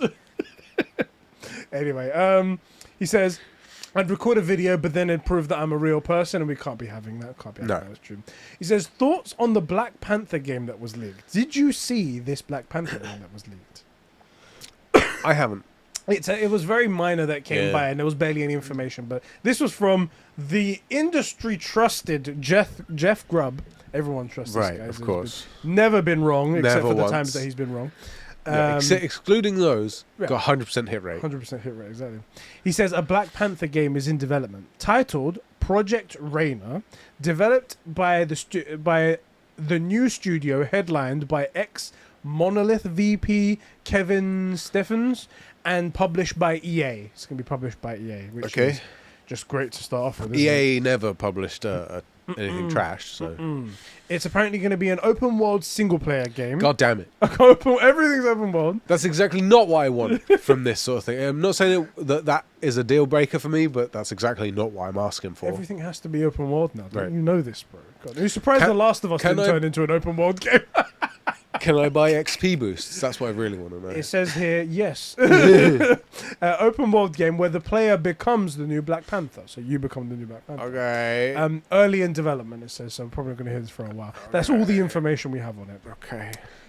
First thoughts. I mean, there's not much to go on. So what are your thoughts, your feelings on this and whatnot? You're a big Black Panther fan. So unironically, I am. Even though they made one of the worst movies, it's really bad. I like it, by the way, but it's not good. This is just before we cool. answer. It's got cool elements to it, like the suit's cool. Black The Panther suit's is amazing. Cool. I like the Chadwick, different tribes and whatnot. But Yeah. then they say some really weird shit, and you're like, okay. There's a bunch of racism in there, actually. And it's accepted racism. That's the thing. There is a bunch of racist stuff in there, and also things. The weird thing is, there's a lot of racism that they just don't talk about. Yeah. Like the whole mission of going to Asia. I think it's South Korea. It was not really South Korea. It's some Madripoor or something. Yeah. You'd notice 5 big Africans. They would stick out, and in Asia, they'd be pointing at you. Yeah. There'd be kids going, Giving "Mum, you what?" shit. You know, they. That's what it's like there. So that the real stuff they don't talk about. Then they made up all this stuff because they could put words in certain characters' mouth because of the color of their skin. It was very weird. Yeah. I ignore that because I like Black Panther, and Chadwick Boseman was incredible. Yeah. And I am a Black Panther Rest in sim. peace. Yeah, R.I.P. Genuinely a really bad movie. But this is the thing about that I think game audiences and stuff need to realize is just because you want something or you like it doesn't make it good. I like Black Panther. I really enjoy that movie. It's not good. Yeah. It isn't good. There's a bunch of things that you can love and they aren't good. And it's okay to love it even if it's not good. Or, you know, I don't love the idea of having it open world because the idea of how you become Black Panther, you're going to need to be led into that. It'll fit much better with a narrative, like a path. Absolutely, it would. And And it's maybe like it telling would, a story of maybe- you becoming the Black Panther. right, or maybe that's like happens at the beginning and then it opens up to you. But I would think the story there would be that you get the power and throughout the game realize, kind of in a Spider-Man way, that with great power comes great responsibility. You should probably be doing more with this. You know, you Yeah. find yourself in some situations that you have to solve, and then this person needs help. Do you? Don't you? And then by the end of it, you're like, man, I really should do something with this. Yeah, that's what I was thinking. Like, because Black Panther is more of a, at least in the MCU in the movies, is a hidden character. It's a character that pops out of nowhere because the whole of Criminally Wakanda. underused. Oh yeah, because the whole of Wakanda's sort of like hidden Right. away and whatnot. He does these like strike missions, a bit like Navy SEAls essentially. Yeah, they yeah, just go yeah. in and out. Whereas Spider-Man's out there, everyone's known about him. Yeah. So an open Well, world he's your setting friendly fits. neighborhood Spider-Man. He's yeah. everywhere. He's supposed to be all around the world. That's Right. all around this city. But with Black Panther, it's like, so are you gonna go? Does everyone know you then? I mean, Right. I don't get it. But they might figure out a story way to do that. I mean, I hope so. But then the other thing is like the big issue for a Wakanda game now that we've had Black Panther. One, obviously you're not Black Panther, right? They now have this issue that they have Chadwick Boseman, who was incredible, and again criminally underused. And we've established Wakanda. Like most people didn't know about Wakanda. We've established it. Are you going to spend your time there or somewhere else? And if it's somewhere else, why is it going to be America? Because obviously it's always America, right? Obviously. So why are you there not in Wakanda? Where'd the power come from? What are you going to do with it? It just doesn't really make that Yeah. much sense to me, you know? I have another issue with this. So, for the longest time, I've said, why the hell isn't there a Superman game? Yes. Superman, in my opinion, and I think it's pretty clear, one of the most iconic superheroes out there. No. I was going to say, the The. S is known by everybody. Just like the bat symbol is known by Yeah. everybody. There's two things you can put in the world. You can put that S up or a Yeah. bat sign in the sky. Everybody knows that. Everybody. Everybody And knows. let's be honest. He's not only the first superhero, he's the hero, right? That's Superman. That's okay. We can be honest about this. Exactly. But we don't get a game about them. No. And partly the reason for that is because there's a lot of pressure on these people impossible to make and no one want it, as we've seen. Impossible. Modders don't do it every day. No, excuse me, I need to make a game about Kryptonian dog. Exactly, please. That's the one we need to hear. But it's a lot of pressure, and I think that's the reason why people don't make a Superman game, right? So, and that applies to all other kind of characters. Like, they tried to do Marvel Avengers. It didn't work out for them. I bet every other person who was thinking about making a superhero game is looking to that and go, shit. Yeah. They couldn't make a Avengers game at the height of Avengers. We can't do that that's a big task to take on. So then they then instead turn to these C-level characters that are relatively unknown because there's less pressure. But starting off with a negative thought, with a let's aim low. How is that ever a good idea for anything? The other thing is that I hate that we have to have this discussion. I think the reason they're going for Black Panther is they can check a box. That's another thing as well. And like the thing is, which is weird because EA are not known for doing good things like that. But this is the thing. That's never going to do it good. That's the thing. They're not doing it because they want to make a good game. That's why Miles Morales was so good. Yes. Even though you could say it's box ticking because Miles he's black and Hispanic, I think. Yes. They're doing it because Miles is great, and you can tell some incredible stories, and that's why he's got one of the best Spider-Man movies of all time. It's animated, and you should check out Into Spider-Verse if you haven't seen it. It's incredible. It's animated though. Yeah, exactly. Who cares? Whereas they've gone, oh, we need to do superhero. Let's tick a box. Oh, Black Panther, we can make him black, and that will show how socially conscious we are. No. You make a Black Panther game because he's an incredible superhero who also happens to be black and African in particular, right? Not African American or African European. He's African. Okay. And I agree with you that he is aiming low. The fact is, hardly anyone, even now, you say Black Panther, most people think of the political group in the States, right? They don't. You say Superman, everybody knows Superman. Yeah. So he is a niche hero, and it comes from that place of the reason that Marvel's Avengers didn't work, why they said, oh, we couldn't make it work. Soulless. There was no soul there. That was the real thing. There was no soul. They were just making a game to make it and to capitalize. That's not why you do it. Whereas you make Miles Morales because you want to make an incredible game and you love making Spider-Man games that you can play with stuff. Yeah. And it turns out amazing because it had soul. You didn't even need to go too far. Within Square Enix, they made Guardians of the Galaxy. Right. Had soul. Yeah. Your own same publisher. That's the thing. and I think you can take. First of all, I would actually say that Black Panther is lower than C tier. As someone that loves him, I think he's D or E tier. Most people don't know about him. They think Marvel. They go through all of the MCU cast, and then once that's done, the main cast, the Avengers, and then it's X-Men. Yeah. And then it's Black Panther. Yeah. Right? Oh no, excuse me. You're gonna go Fantastic Four. Oh yeah. So you're gonna have the Avengers, Spider-Man, X-Men, Fantastic Four, Black Panther, right? Yeah. So it's very niche, which there's nothing wrong with that. I think you put the soul into Black Panther at the heart of the game. Let's be fair as well. A lot of the Avengers were fairly niche until the MCU made them a bit more popular. Right. So this could make it into something better. Thor wasn't a very popular hero. Yeah. Iron Man wasn't particularly popular. Hardly anyone knows about Hawkeye and Black Widow. I mean, we did because we're superhero nerds. But I have to say, before MCU, mainly just the Hulk I knew of. I was like, really? Hulk. Yeah. We know Hulk. I knew of them. I didn't Captain really America, know Captain America. I didn't really know about Hawkeye because I don't care about a dude with a bow and arrow. The guy that takes the taxi to the meetings. right. The taxi. We're being attacked. I know. I need to get no. So I'm with you. Chadwick Boseman's not Chadwick Boseman. Black Panther's very, very niche. Yeah. That doesn't mean you can't do it well. Yes. But it just seems weird, and it seems weird. It seems like an odd pick. And this is the company that recently put out a tweet saying she's a 10, but she only plays single-player games. It's like, That's the thing. It's people who just don't understand what gamers want. So it's not instilling confidence in me.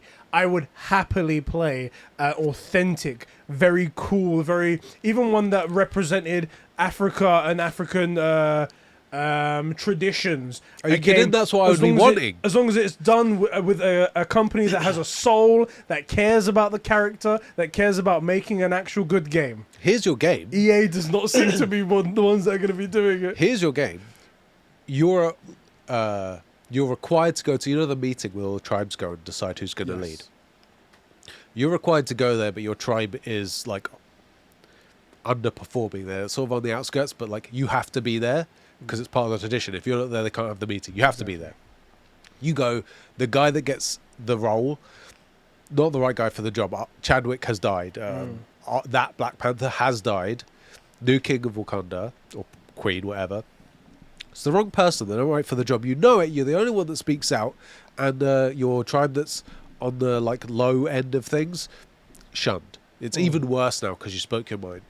You somehow get access to Black Panther's powers, whatever it is. Yeah, however we're going to do it. I don't actually remember if the flower's the canon way. I thought it was magic.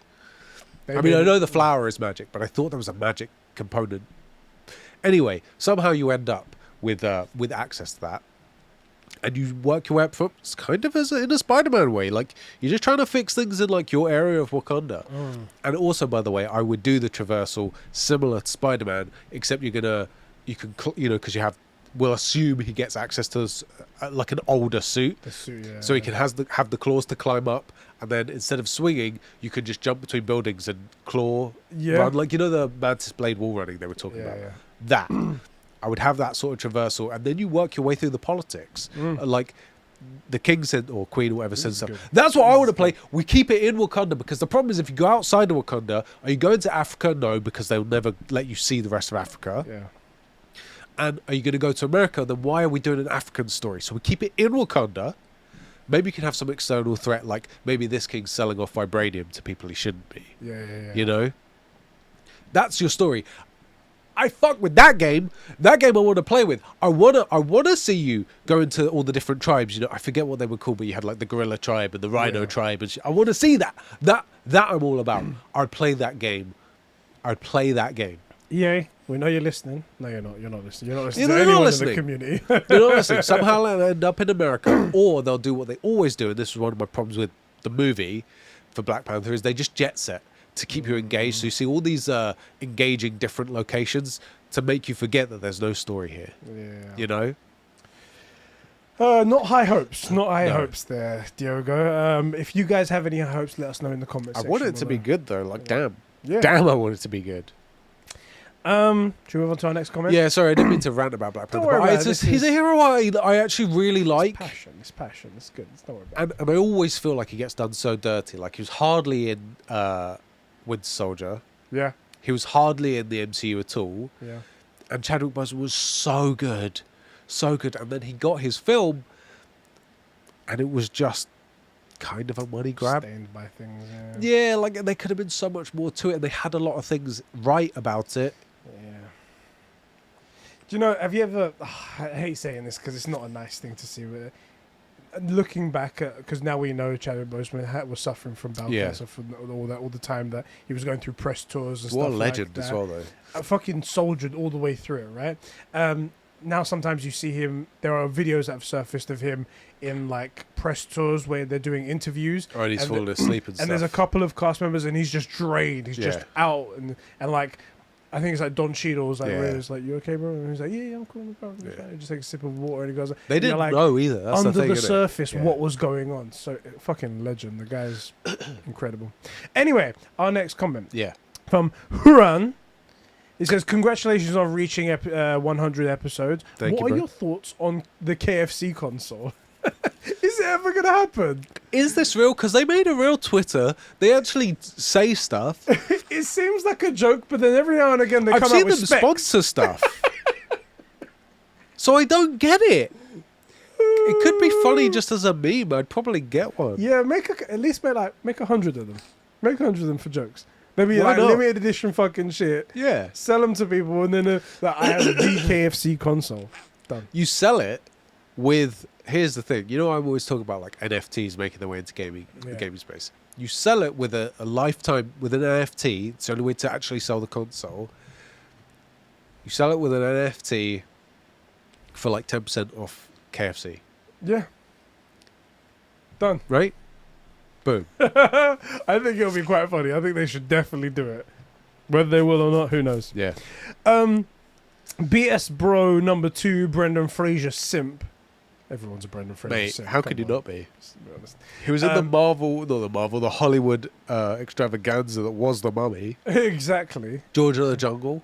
And he's in Teen Titans as well, isn't he?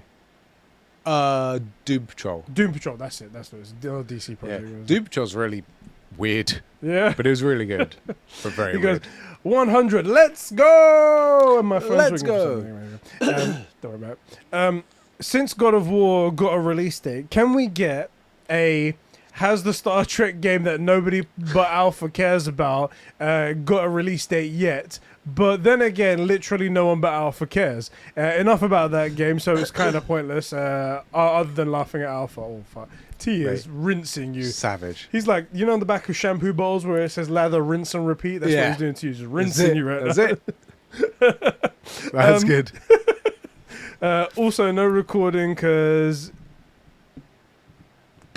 I'm a little bitch. He's a little bitchy. So. Oh, I think this is the thing, because we were considering having live call-ins. Yeah. But it can be really nerve-wracking just talking to people that you don't know Yeah. and trying to ask them a question, let alone if there would be 50 other people watching you right now. Yeah. So it's kind of, in a weird way, it's kind of good that it worked out like this. Like, I really, really like you guys. In fact, I'd go as far as say I love you guys. I mean, I don't love you, but I mean, I've got like a pictures of you on the wall and like I masturbate to you every day. And then oh they my hang god, up. I did say that out loud. Yeah, and then they hang up and they forget that they actually didn't ask their gaming question. You know? Like, By it the way, could totally that happen. impression I was doing, it was T. That was T, yeah. What was the question again, T? He didn't ask the question. He was just saying happy about. We did mention the Star Trek game, and to be honest, as much I always rinse Alpha all the time because Star Wars is better. Just deal with it. Deal with it. It's being treated less. We could really do with a good Star Trek game. I think a good Star Trek game would fuck pretty hard. I But don't know if Alpha knew, but I got really into the VR Star Trek Bridge Crew Yeah. because that was really cool. Because you get to like, I liked being the commander and be like, Sky, set all of our power to the engines. So like, it was really cool. I liked that. So every yeah, time you say that, continue. it makes me think of the exact same thing that's happened before. Where I forget the name of the movie, and I say like that would make a really good. Have you seen? I've done this before. Oh, God damn it! Talk about yourselves, guys in the chat are like, oh, he's doing the thing again. He did it before. The thing. Oh, God damn it. Oh God, what's his name? Who played Snape? Alan Rickman. Alan Rickman. Yes. Galaxy Quest. Yeah. Okay. I've mentioned this before. Galaxy Quest is this movie. I don't know if there's any other thing to it. Basically, it's a knockoff Star Trek, but it's even worse quality than Star Trek. And aliens see the transmission, see these guys, rebuild the ship based on the specs that they've seen from the show, and then come and pick up the crew because they need help fighting this other threat. Okay. And these guys have had like 10 seasons of dealing with alien threats. Right. So they're sat in their seats. They end up on the bridge, sat in their seats of a real functioning alien ship that they have no idea how it works because they just move things on the show. But the aliens, when they built the ship, just copied everything from the show. Right. So like the engine has like, you know, things that you have to jump between or you get crushed and fire splurts because that's what was in the show. Yeah. But That's not how it's not functioning. they made it work. So like these guys are sitting there in their things, boost power to shields. And so they got to mess with stuff. And I think that would make for a really good game where there's nothing, you have to figure it out. Just figure it out. We need more power to I can see that shields. being a good like Yeah, puzzle yeah. type game, hilarious, So sort of making mix- fun of itself. Mix type of thing. that bomb game with Starship Command. But Galaxy Quest, if you haven't seen it, you should watch it. You'd really like it. Yeah? You'd really like it. That sounds interesting. It's really funny. The cast is pretty good as well. You got Tim Allen, Sigourney Weaver, Alan Rickman, Justin Long. Oh, I think I've seen this. Not seen the show, but I've seen like the images of yeah. it. Because when you say Tim Allen, I was like, Tim Allen in like a Galaxy set? I think I know him. It's a really good movie. But it's one of those movies where it's not really good, but it's great. Like I was saying, you can love something and it not be good. It's not good, but that's what makes it so good, you know? Anyway, you played Starship Bridge Command. Back in the day, I played an RTS game which I only really played because I like sci-fi, but it was a Star Trek one. I forget what it was called, but like you would have the Borg, you'd got Borg, you had the Vulcans, I think you had, who are the other guys that aren't Vulcans, but they're like similar to them? Romulans. Romulans, yeah. There was from Voyager. There's going to be a new thing. It's like Eddie and Shep say they don't like Star Trek, but then they know everything about Bruv, Star Trek. No one doesn't like Seven of Nine, that's all I'm saying. You know what I'm saying? In Voyager, they come into contact with this like biological race from a different like universe or something, and that was in the game. So it was like, I don't know, man. It was good. I hate RTSs, but I really enjoyed the sci-fi aspect to it. Anyway, Star Trek games, we could use a good one, but this one's never happening, Alpha. Never. Tailgate writes in next, and he says, I'm not recording due to anxieties and all of that, so I'm just going to write in as usual. What video game bosses doesn't have to be a main villain of the game, any boss in general, have made you rage the hardest? Ooh, boy. He goes, for me, it's been Deathstroke fighting in Arkham Origins because I couldn't figure out the mechanics to fight. I still managed to beat him, though. It would be fun if we got an Arkham Origins remaster. I think a boss that topped Deathstroke's throne was all the times you had to fight the Arkham Knight, all the times you had to fight in Arkham Knight in his tank and drilling vehicle thing. It was very cumbersome to use that goddamn vehicle thing, but I haven't played Arkham Origins, so I don't know the difference between that. So do you have a boss that has made you rage? Rage, not really. So, like, I remember... But we're true gamers. We don't really rage at any game. You just beat the boss. We're just good. You just beat them. We play the full game, complete it, get the platinum, and that's what we do. Not rage. One that was frustrating was in Elden Ring, that first big boss whose name I forget, but... what's the first boss? Margit. Yeah. Where I'm like, nothing's been explained. I don't know. I'm fat rolling, doing hardly any damage. And I was told, specifically by games, oh yeah, you just learn the patterns and you beat them. Learn the pattern, after 3 attempts, come in, he changes completely. There's like 4 different ways that he opens the fight. So that was frustrating, but I didn't really care. I wasn't invested. Streaming Ghost of Tsushima, fighting the Khan at the end. That was disappointing. Well, one, it's disappointing, and two, I can't remember what difficulty I had it on, but it was too high. And I'd forgotten something about... You know, you get the blue and the red things, like one has to dodge and one is parryable. Yeah, blue is parryable and red is unblockable, and you're like, I'm blocking, why isn't it working? I remember watching that. Yeah, I think I was trying to parry something, or I think one is you... If it's blue, you're better off parrying than dodging. And I was trying to dodge because for some reason I thought I couldn't block it. So it was something like that. And he just kept murking me. And that was frustrating. Also because it's vengeance. Oh my God. All the time. To this day.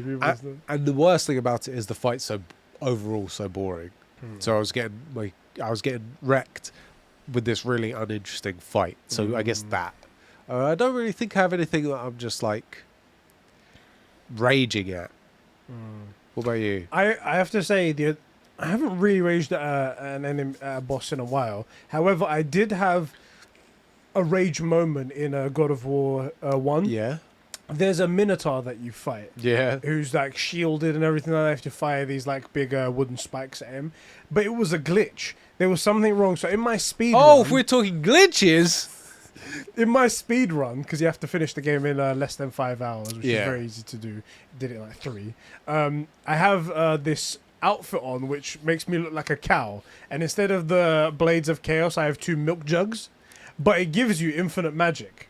So I could use the Rage of the Gods constantly, and that was my hack to get through any enemies. Right. Gone, move straight through. Is that a canon thing, or is it a mod? Well, it's in the first game, so I think it's just a joke they put in, because it's not like it was a... Because I don't think I had that. That doesn't ring a bell to me. That's freaking hilarious. I think it's a joke, and there's other outfits that you can get that are hilarious as well. But anyway, I used that one for my speed run, and I went up... I think when you use it on the Minotaur, and you just spam the magic, spam, get him into his state, and then you have to press circle and do a bunch of QTEs. And there's a moving of the stick. You have to move a certain way. I hated those. On the 4th one, it would always fail.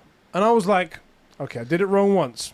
Yeah, once or twice. That's okay. 3 times, 4 times, and I'm like, I'm running out of time in my speed run here. Yeah. The fuck is going on? And ended up, I restarted the checkpoint, which it resets the timer as well back to the certain point it was, and I didn't use my Rage of the Gods, and then it wouldn't do the thing, and I was so angry for that. I was like, I could have fucking beaten this guy in 2 seconds instead of taking me 20 minutes. That was when it got me really angry. So that was something recently right there. Yeah, I mean, if we're talking glitches, then the entirety of Jedi Fallen Order, because every boss fight. I sent you. You said yeah. Every boss would do that thing. You know where it would go red or orange to let you know they were going to attack. Yeah. It would do it once, and then they were just covered in that proc. Yeah. So I couldn't tell when they were going to attack. And I showed you the final boss fight when you're in the base and you're escaping is like one of the harder boss fights. Just red the whole time. It's just an unblockable.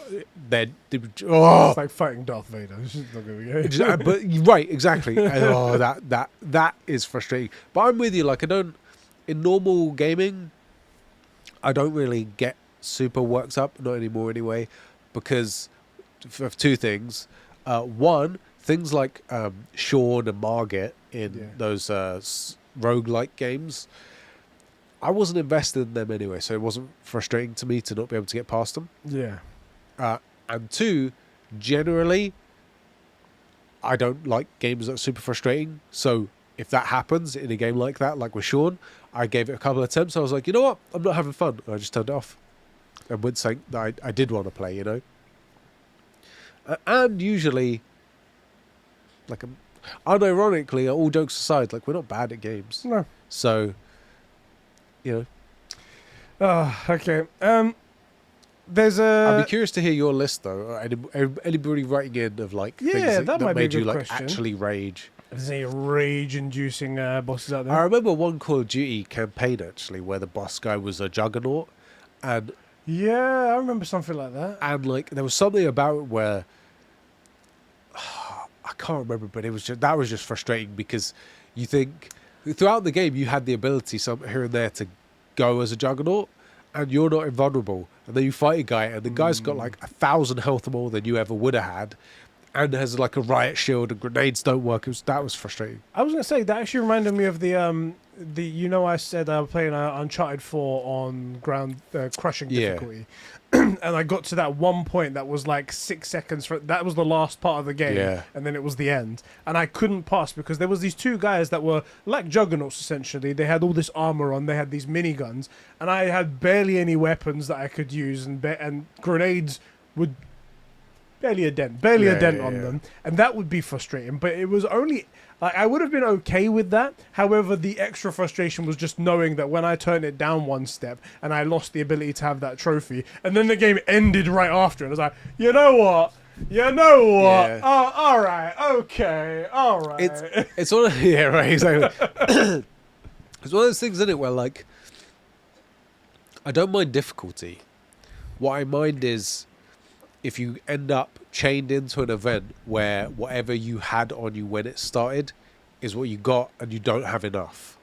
Like I should always have at least enough. Like look, if it's a thing of you need to hit 10 out of 10 shots, I should have 10 ammo. Yeah. Right? Yeah. And look, if I miss the 9th shot or 10th shot, that's on me, but I should have everything I need. If it's you need to hit 10 out of 10 shots and you only have 7, you don't. That I can't talk. That's not okay. So I've been there. Yeah. Okay. He also says in his thing. Also, if you guys have played Stray, did that game make you guys one of you to want a cat? Didn't make me want a cat. No. As I said, I think it was super adorable and it had all the best qualities of a cat. I am still under no illusions that cats aren't assholes. Yeah. I'll tell you this. One. Unironically, genuinely pretty allergic to cats. Couldn't have one if I wanted one. There is a cat local to me that's lovely, who will like run up to you, even as a stranger. She'll like run up to you and wants to get strokes and stuff. And even I find myself stroking her because she's really friendly and lovely. And like you stroke her and If she doesn't like what you're doing, where a normal cat would just beef you out and start biting you or scratching you. Walks away. Yeah, she'll walk away or she'll just move away from where you're scratching and stuff. So she's lovely. And her, I would want as a cat, and I still can't anyway. Also, she is a cat, and I don't think I want one. Even though she's lovely, I really, really like this cat. I'll tell you something funny. This is really weird timing, actually. I think maybe because I was playing the game and Adriana watched me play the game. Yeah. We have stray cats, obviously, in London and whatnot. They come into your gardens every now and again. Well, they're not stray, but they're allowed out. Well, that's the thing. These cats don't have collars, maybe so they they are might stray, actually be yeah, strays. Anyway, one of them's come up, and my girlfriend tries to put like milk out or some water out or something like that for them, and that was as far as it went. And I was like, "That's fine. Just give them some food. I don't care. You know, maybe it's encouraging bad behavior, bringing them back, but Right. whatever. They're not doing any harm to me." But then she saw one of them that was like clearly pregnant. Right. And she was like, I need to make like a house for it and everything like No. that. She made a box. She used the old sheets that she cut up and put inside, put cling film over the box so when it doesn't get wet and crumble and whatnot. And I was like, I should have stopped her at the beginning of this. I should have not done that. Now, again, it's not hurting me, but well, you there's escalation. It's just going to keep going. That, but like unironically, cats are like apex predators. Even house cats, for their realm, they're apex predators, right? You know, if people always complain that they're bringing like dead birds and mice and stuff. One, usually they killed it. Yeah. And two, they're bringing it to feed you and stuff, right? Which is quite sweet in a weird way. But most girls find that really. Most people find that really. Me, I'm like, oh shit, it killed a mouse. It was sick. But they're apex predators, and they can and do take out stuff way bigger than themselves. Like you'll often see cats getting into like territory disputes with foxes. Yeah. And the foxes run away. A big house cat will mess up like they're apex predators for real. It's all fun and games until one summer day you're out in the garden with Isla and the rabbits, and a couple of those cats get in their head that they're going to take out the rabbit, and they could kill a rabbit faster than you could get to the rabbit to save it. Then it's no fun. Hey, this is a lesson that Adriana has to learn, unfortunately. And then while on the plus like side, rabbits, we I'm get a not rabbit in love with stew. the rabbit. Hey, rabbit stew, there we go. Sheps needs to come around. Why? You got to cook. I can't face it. My chick will never let me live it down, but you can do it. You can do it, bro. You can Bless. do it. He says, this truly is the last thing in his comment. He says, this year has been challenging for me and my family in real life. We moved from a different apartment earlier in the summer, and having to deal with that was crazy. It was a crazy state. Having to deal with that and the crazy state of the world right now. These podcasts have been great escapism for me and for many others. That's so nice right there. Anyway, here's a positive life update for me. Today I got approved for a Praction at a company. What? Do you know what a Praction is? What? Where's the comment? It's in Discord, a tailgate. What room are we in? In the True Gamer podcast thing. I'm gonna Google that because I don't know what. Praction Hold on, let me have a look. Let me have a look. Tailgate. Wait. Just freaking wait. Where is it? Where is it comment? Where's it freaking comment? I don't see it. Tailgate under. I see it. Blah, blah, blah, blah, Lower half of it. government. Anyway, positive update for a Praction at a company. Let's say that it's a cool thing at a company, he's saying, right? He says, I got approved for a Praction at a company that specializes in digitalization of, and they build websites too. Bro, that's a positive It sounds thing. like an apprenticeship. Yeah, I think it might be an apprenticeship. Yeah, but that's great, bro. That's really good positive. I like that. Thank you very much for updating us on that. That's Really awesome. happy Let's know for how you, that man. goes. Yeah. Let's know how that goes. It's part of a government program in my country that trains young people like me to get used to working in environments. So I'll mostly likely in the future be listening to a True Gamer podcast at work. Yes. Gamer. Plus, if you've got these skills, we're going to be in need. Exactly. And also, remember all the hard times we helped you through when you're billing us. Exactly. So this is actually really interesting. We've got all the young lads with us. When they grow up and they become something useful, we can like, hey. You mean way more successful than us? Yeah. With proper salaries and benefits, and we're here like that. Keep up the gaming for many more episodes to come. Time to sign off. Have a great year, bro. That was really nice. Thank you so much. And also, congratulations on your thing. And your Praction at a company. Yeah, whatever it is. Congratulations. That's awesome. That's really It's good that we could help you through. So moving, even in the best of times, is a freaking ball ache, bro. You know, you just did one. My brother just moved out of his flat. It's a ball ache. At the best of times, it's a ball ache, which is why every time I go, like you say, you cut stuff, all that crap that you don't actually want or you kept. If you haven't worn something in 5 years, you don't need it. No. I'm trying to get to like a minimalist lifestyle, so that if I ever have to move, it's 5 boxes and I'm done. I actually, unironically, a chair and a TV and gone. Whenever I travel, everything goes in my carry-on. I don't check luggage anymore. I take a week's worth of clothes. That's how it is. It's forced us to be that way because they claim like, it's like, oh yeah, well if you take 20, we can charge you £50. You can take 20 kilograms. It's like, but if you go 21, we have to charge you an extra £200. It's like, well, also then I'll just take a fucking hand luggage. What if I'm traveling? You're probably 21 kilos heavier than me, or maybe more. I'm at like just under 80. Yeah, about that. Yeah. I think I'm at 106. Why are we paying the same price for a ticket? Because if weight carry matters so much. Yeah, well they're saying it's the safety of the plane. Why does 50 quid reduce solve that problem? Pardon me?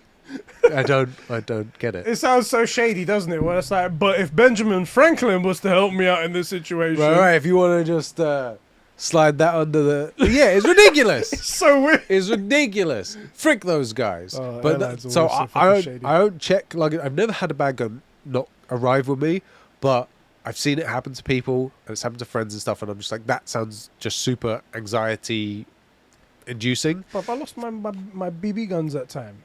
Yeah.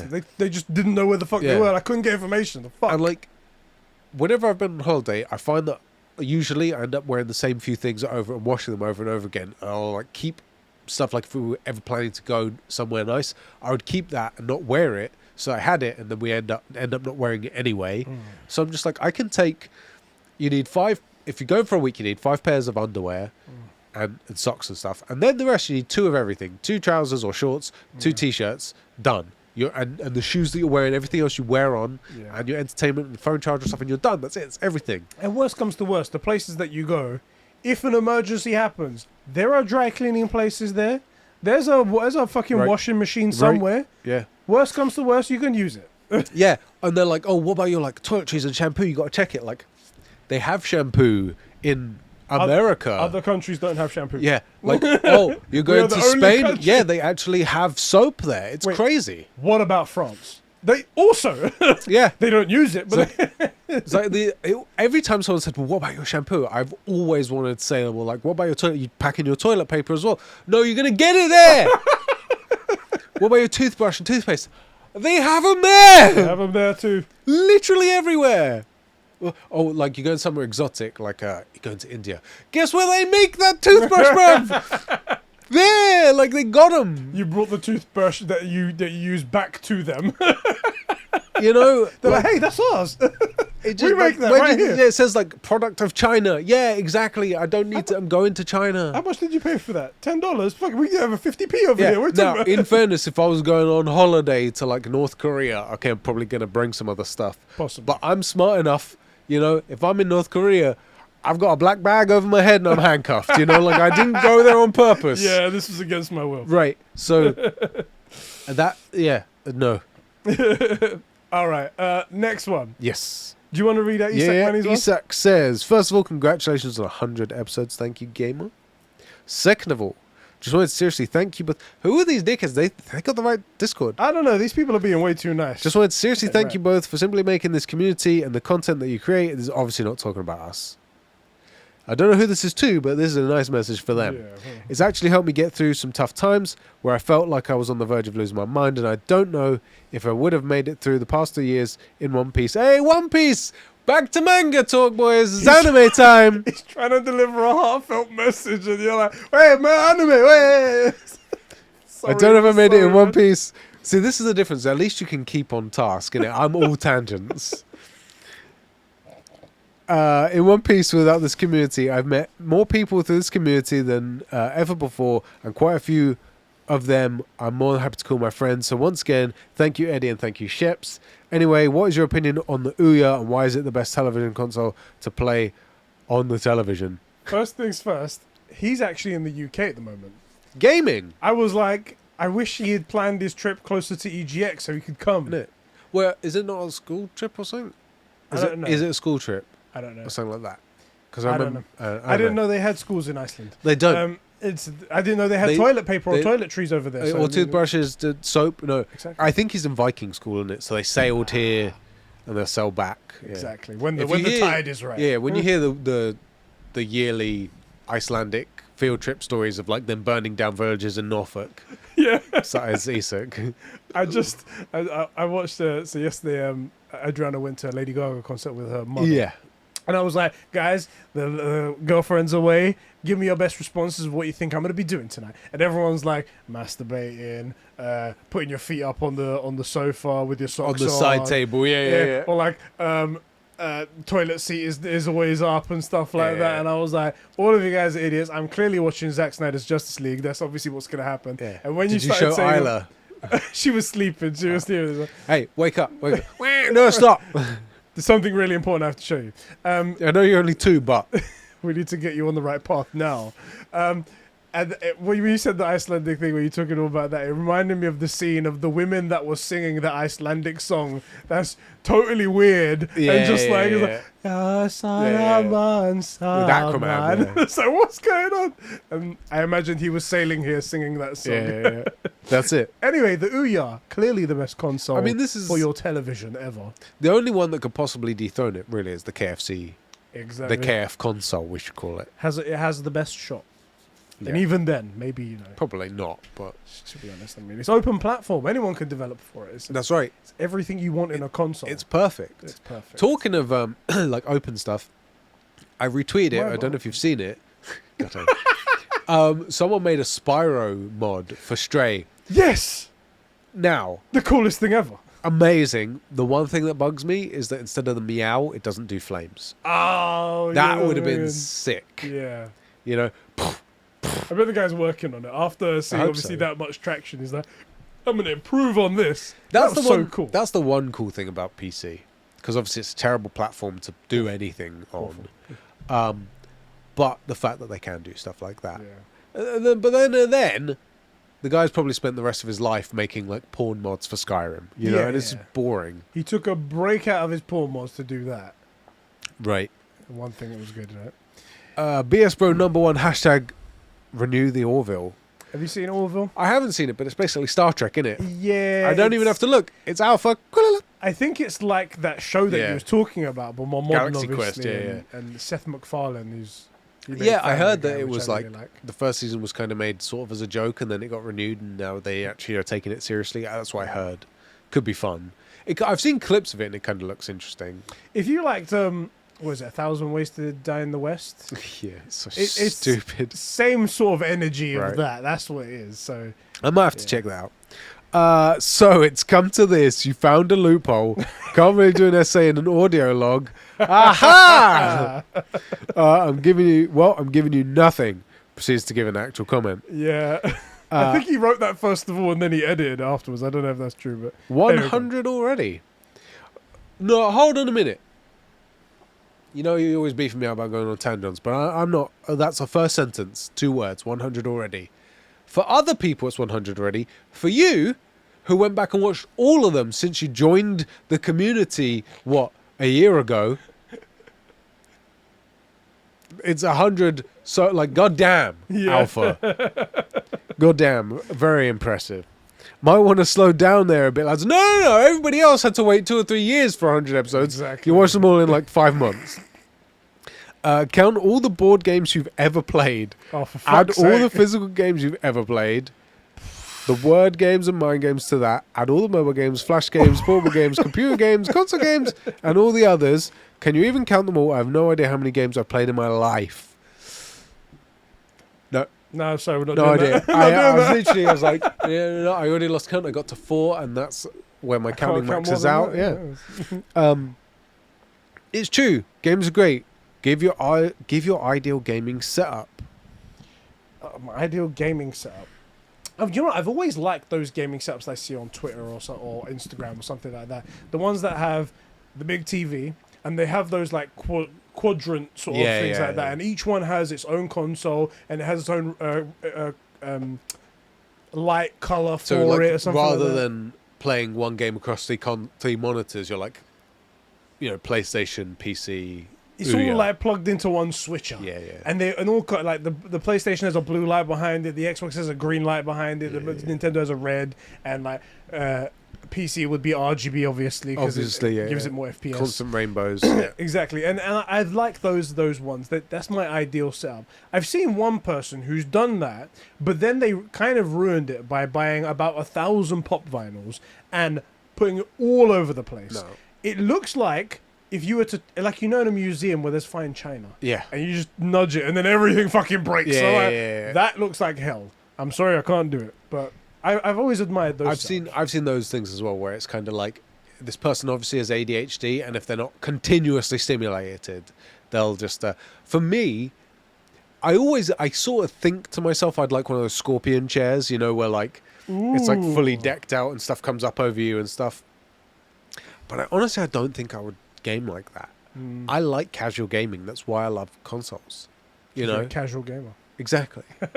But I love the idea of just being able to sit down on my sofa, and because I have my PlayStation set up as my home entertainment system, Yeah. so we watch Netflix and Disney Plus and all that shit on it, and then I'll jump on Apex or Stray or whatever. So Do you know why it's so good to use a console as a home entertainment system? yeah, because otherwise you're stuck as a PC peasant.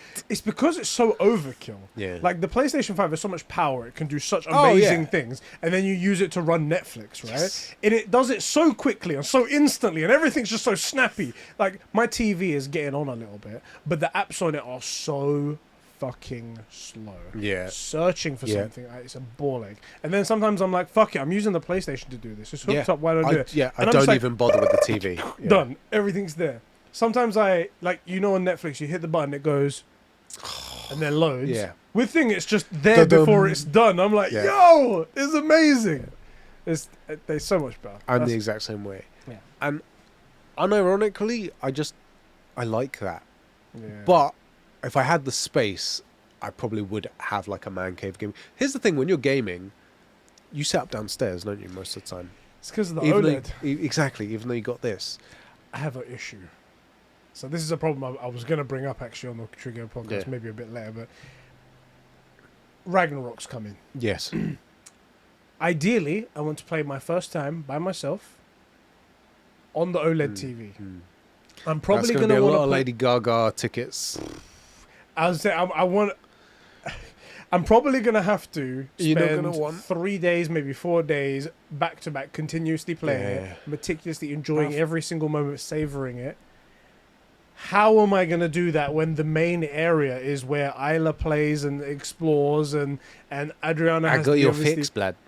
You're going to encourage Adriana to take Isla to meet her family in Poland Do you know what? You need to go on holiday. for a long weekend. I think you should go away on holiday. Just the girls. I'm gonna pay for her to go to another country just so I can enjoy her Ragnarok. Yeah. Oh god. Oh. Because the thing is, I also want to record my first gameplay as Yeah. well, and I'd like to do it with a face cam And you just wanna in get- case I get a cool reaction And or usually you something want like to that. get that 4K footage recorded as well. Exactly. So I'm gonna bring the PC downstairs. It's gonna be a fucking minefield of cables. We cannot have a baby around. Yeah. That's going to be difficult. So I don't know what my solution is. If anyone has an idea, I think your idea is honestly the best. It's the best solution I've thought Yeah. of. And it's going to be the one with the least headaches. Yeah. Might not be the cheapest, but least headaches. Anyway. We're still doing gaming news in this episode as opposed to just a chill bonus episode. I mean, we're kind of doing gaming news. Yeah, if you ask the question, we will answer it. That's what we'll do. Gaming, no, Microsoft Rewards is something I've used for a good few years now. I've been able to save up many points to spend on various films, shows, DLC games, and games on Game Pass, effectively giving me access for free. Most recently with the Forza DLC. I thought you were talking about games here, bro.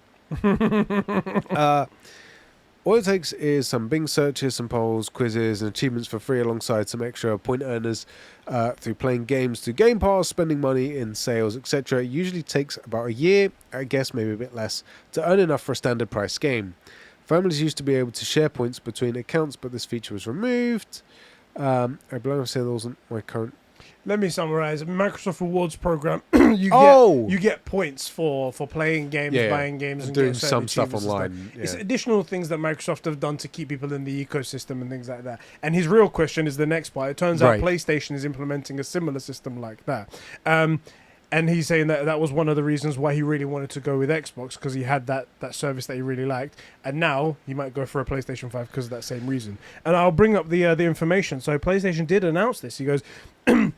Today, I'm pleased to reveal PlayStation Stars, a brand new loyalty program that celebrates you, the player, for being on this ever-growing gaming journey with us. PlayStation Stars will be free to join when it launches later this year. Once you become a member, you will earn rewards by completing a variety of campaigns. I guess every week there'll be a different thing they say, do that. And activities. Our monthly check-in campaign simply requires for you to play any game, receive a reward, while other campaigns require for you to win tournaments or earn specific trophies. Gaming, except specific. It might not be stuff you're looking to get. If I'm thinking logically, it'd probably be the current game, right? It'd be like, fingers God crossed, of War Ragnarok is out, get all the trophies for that. Or even the first player to get a platinum in a blockbuster in a local time zone. So each time zone will get a thing if you're the first person. First things first, PlayStation, you have to have thought about this. You have to cut out all of the reviewers. All the people that get the game early, you cannot... Those have to be discounted straight away. You can't have those people. And if they get them within the first 10 minutes of the thing going live, then obviously they're fucking cheated as well. So... stop that. Yeah, they please think about they go all the way to the platinum. Just don't hit X. It goes live X. Oh look, I got my So anyway, all PlayStation Stars members will have this opportunity to earn loyalty points. Points could be redeemed in a catalog that may include PSN wallet funds and selected PlayStation Store products. As an additional benefit, PlayStation Plus members enrolled in the PlayStation Stars automatically earn points for purchases that they make as well. That's cool. So it's a cool loyalty program. Good way to give you back. There was one thing that raised an eyebrow here, and this next part. It goes, also, as part of the PlayStation Stars, we are unveiling a new type of reward called digital collectibles. And people were like, NFTs, that's what they were thinking. But they came out and they said categorically, we are not getting involved with NFTs. It's nothing to do with that. So everyone then relaxed after that part. The NFT thing, this came up yesterday or the day before. I was playing Apex with Rob, friend of the show, and I was complaining that I didn't have any skins for a certain gun or a certain character. And I was like, he's like, oh, I got a bunch of them because I haven't bought the battle pass and I'm not gonna, and he has bought it a few times and he's unlocked a bunch more skins and all this stuff. And I'm like, this is the thing. If they were NFTs, I could just buy them off you, the ones you don't use, for cheap. They'd make a cut of the sale, and you'd make a few bucks, and I wouldn't have to go on the store and spend the ridiculous amounts of money that they're asking on that. It would actually be useful, and we could benefit from it. All of us could benefit. I'd get these skins cheaper than buying it and not having to unlock it. You'd get $10 or something, and they'd get a cut of it. They're not ever going to think of it like in the useful way. Or like game sharing, selling digital copies of stuff. Exactly. It makes sense. They're never going to think of it in the useful way. They're just going to always do it in a dumb way. It's just frustrating. I like the idea of that rewards thing. We've said before about Sony and marketing, which is that having people on your service and constantly actually on PlayStation is in itself a form of marketing. We've always said this because from the sense that they've never once marketed PS Now. Yes. Now that's gone away or turned into a new service, so hopefully they will start marketing it. They have done something that I thought was interesting. Apparently, people who aren't subscribed to PlayStation Plus Extra or Premium and whatnot, some people went to go buy Stray, and when it says, it's like, hey, instead of buying Stray, you can upgrade if you want to PlayStation Plus Extra for the remainder of your PlayStation Plus subscription for $10, $12, however much it is, how much you got left, and you get access to this. So it's a built-in direct form of advertising. So they're doing something this time as opposed to nothing. Right? Finally. Why would they do something for their own service? It's so strange. Ridiculous. Right? Lastly, Alf says, P.S. I got my first ever Forza expansion, the Hot Wheels DLC. The intro is very fun as your car goes sideways, even upside down. Really glad I got it. I will say that actually does look incredible. It's always fun. But here's the thing. thing. Here's the really interesting thing is usually the fun thing about Hot Wheels and anything like that in games is sort of like the Rocket League thing. It's like you're playing tiny things in an otherwise normal sized room. So you'd have a Hot Wheels thing going around a room and you're like, oh, this is cool. This is a Hot Wheels track, but it's going around like mountains and stuff. And it's kind of the exact horseshoe opposite of it. It's the tracks are enlarged to the size that it would be if you was small, but in a big world. If it was a Hot Wheels thing in this place. Yeah, exactly. Yeah. So that looks cool. Giuseppe says, congrats on 100 episodes. Thank you, bro. So some congratulations to Tailgate for his thing that isn't a This is well done for not right for his for the job offer. which isn't an apprenticeship but a practitioner. something that Praction, whatever it's called. BS Bro Alpha again says, I've just got to say Gotham Knights is not the same universe or timeline as Suicide Squad. Gotham Knights is standalone, but Suicide Squad is in the Arkhamverse. Oh, thank God. Whew. Okay, Jesus, thank God. interesting. Ryan says, or Ryan, it's Ryan. Yeah, Clearly, it's the way it's spelled. Can't you see? we always say it wrong. Congrats on the I'm calling 100. Rogaine like the hair thing. Congrats on the 100th episode, guys. Hopefully, I'm not too late. My question is, when did you guys start gaming? Look forward to more gaming. Man, you wanna go back? Before all of you were born. Innit? I was original Game Boy. I think before that. Original Game Boy, going before- into like arcades with like Time Crisis or the Tekken, the actual, had the joystick and the two buttons. One of the places that I'm looking at for the gaming bar has a retro arcade downstairs. Sick. And when I saw Time Crisis, I was like, oh yeah. I was like, we are gonna Time Crisis the shit out of it. Back in like original Game Boy days. Yeah. Original N60. Sorry, Super Nintendo. Yeah, SNES. Yeah. SNES. Yeah. We caused this stuff when we said that. We really did. Also, what I love about these is a bunch of these things are like straight down the line. Yeah. It's one side or the other, and the other side has no idea that the opposite side exists. It's like you were saying about the wiping. Do you stand or sit? Yeah. One side has no idea the other side exists. And it was like 50-50. Yeah, the SNES. What are you talking about? Do you mean a SNES? Mate, we had some. We were there at the beginning. Yeah. Not the very beginning. Not like fucking. What's the ColecoVision or anything? We were like only that. like a couple steps above like Pac-Man. Yeah. Like OG stuff, and like we're in one of the earliest generations of like home gaming. So when we were really little, you had to go to an arcade to play video games.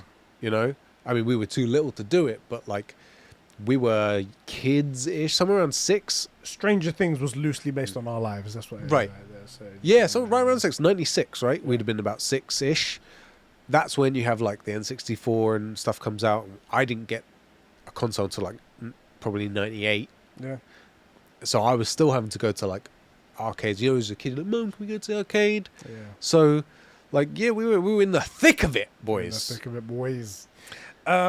Josh says, damn, 100 episodes came quick. That's what she said. It doesn't feel like episode 50 was that long ago. Hope you boys are enjoying some good gaming. Do you know what it is as well? Is that I like to think that our quality has got better since from like episode 1 to 50, our quality was at a level. And then episode 50 to 100, it's a lot higher. And I think people are enjoying themselves a lot more, so things are moving a bit faster. But like episode 1 was this bad boy. Yeah. Did we have these mics? I don't think we did. No, we didn't have this one. one. So actually, we didn't even have that camera. We had the old Canon that I had. Yeah. And we had one mic that we stuck above us. Yeah. And now we both have like both of these are higher quality than that mic previously was. Both better cameras, and the audio goes through an actual mixer deck and and things like that. mixer and stuff. So a lot of improvements have been made. Plus now we're looking at each other as opposed to like trying to look at. Yeah, my neck couldn't take that anymore, bro. I'm so glad we upgraded, and we're in comfier chairs. Yes, we still have to Lots of look good at stuff. each other's ugly faces. But That is a problem. Luckily, though, through the magic of video editing, we should be able to get a screen with the cutout for the camera to see through, and then we'd have to look at each other. there you go. That's what we can do.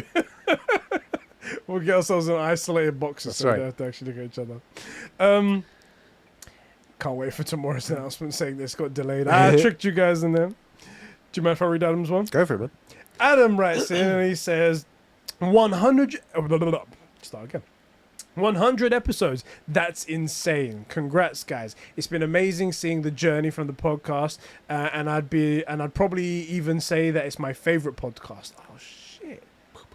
Damn, we got that title, bro. We're gonna put that on our That's CV right. and everything. 4 Pillars who? When we when we write into people, for like game codes in the future and stuff like that, like Adam, Yeah. not Adam something. Adam says, Best podcast in the world endorsed by Adam Sundling. exactly. No, this isn't Adam something. This is the other Adam. This is Wait. Adam High Quality Potato.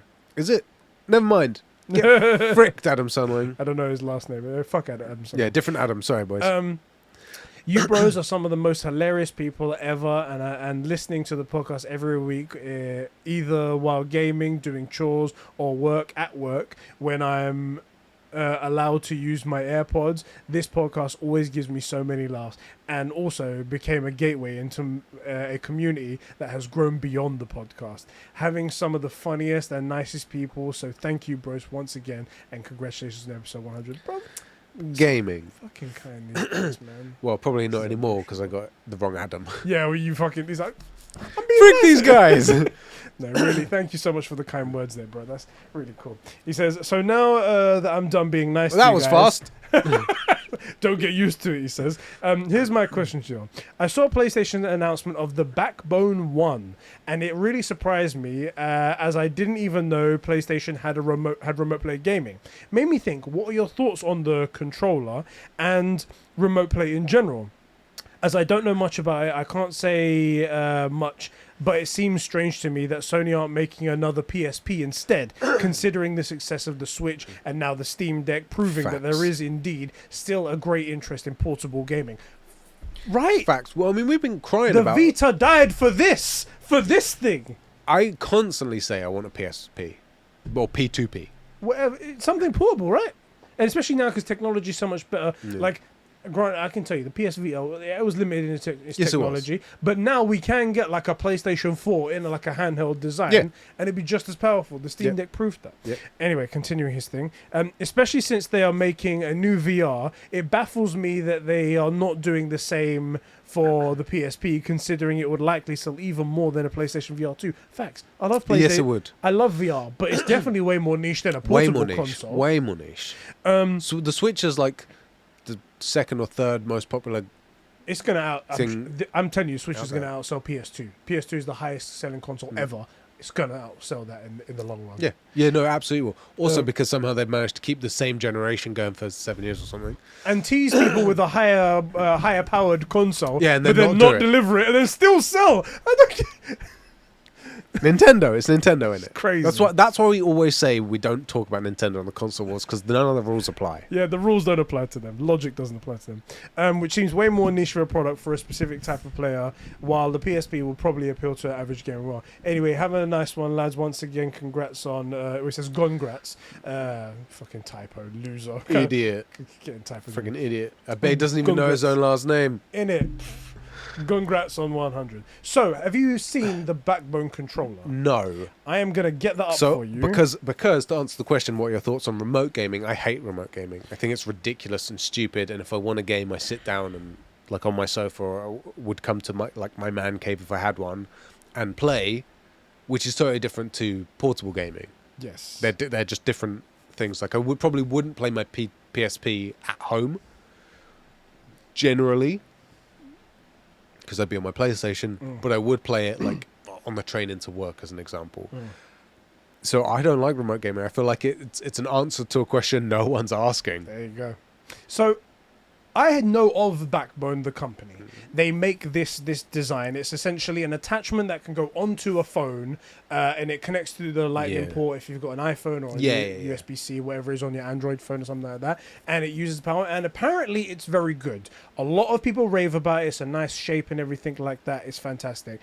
And when I was maybe possibly thinking about getting one at one point, but I realized that I don't like gaming on small screens. Like, I put up with the Switch because of my love for Pokemon, and that's pretty much all I use it for. I don't use it for anything else. Remote play is what I've tried it. Anything other than perfect conditions, perfect conditions, Yeah. best internet, your PS5 is hardwired into a thing, you're right next to the Wi-Fi router, and the router is a good router, not the one that the company gave you. Yeah, Like you've bought a fucking a high Linksys one. performance, Yeah, a proper yeah. gaming one, right? One of those ones. And everything isn't perfect. Which doesn't make sense anyway, because if you were interested in high performance, you'd hardwire the Ethernet. Exactly. But anyway, Unless it's perfect, and you're not playing an FPS game, because FPS games still, there isn't enough latency that you'll feel it. yeah. Unless it's any of those things, it is awful. I can't stand it. There are times where I've done it just for the sake of for just trying it out, but in the end I've given up because again I don't like the smaller screen. It's not good. And I just don't like I can feel some of the latency. It's just not my thing. Some people don't notice the latency though. I don't know how they I don't. feel like you're playing fast and loose with the word people there. Exactly. They're probably playing games that latency isn't required. So maybe Spyro remastered. even Spyro requires some sort of direction and buttons and whatnot. I'm thinking more like text-based, maybe some story game that really doesn't mean anything, and that kind of thing, right? And that maybe that works for the game. Maybe that's fine, and maybe that's what it's designed for. That's not the biggest problem with this thing, though. I've sent it to you in your I see it. thing. Do you see the problem that I see with this? Oh, absolutely. The buttons are all in the wrong place. They have gone to the effort to put make it all PlayStation DualSense white. They've added the translucent DualSense color buttons, the square, circle, triangle, which should always be and coloured X. anyway, but I'll look past it. But they've gone for the DualSense aesthetic, right? And they've made it look like almost like a DualSense controller. Yeah, and then done the sin of all sins. Offset the fucking sticks. Why would you do that? Also, because they've obviously established that the D-pad can go below a stick. Right. So why did they then put the buttons above a stick? Why would you do this ever? And the worst part is that if this had been, oh, we've made a backbone thing compatible with iPhone, you can use it for your PlayStation if you like. Yeah. Then it's like, all right, it's a third-party thing. They've just decided that's going to be the thing. This is a specific partnership with PlayStation. They've made it a PlayStation thing. The PlayStation blog have put it on there. They've given their logo is on the back of it as PlayStation, and it's in the wrong configuration for PlayStation users. It's in an Xbox config. That's so dumb. Why is it like this? That's the biggest sin of them all. It's ridiculous. And now I'm like, why would I? Why? Yeah. I don't get it. You're going to take the best controller and then make it like a controller from 2003 or whenever the Xbox One, the original Xbox came out. It's ridiculous. And also, by the way, incredibly ugly because of that. So it looks like its eyes are in the wrong place, you know? Check this out. On the PlayStation blog, this is what they say. This is the CEO of Backbone, right? So it's so funny listening to what they say after seeing what it looks like and being a hardcore fan. It goes, the look and feel of the Backbone 1 PlayStation Edition was brought to life by our design team in collaboration with the brilliant minds at PlayStation. The elegant colors, the materials, the finishes are all inspired by the PlayStation 5's console's DualSense wireless controller, all the way down to the transparent face buttons that visually distinctive floating appearance. It really feels at home.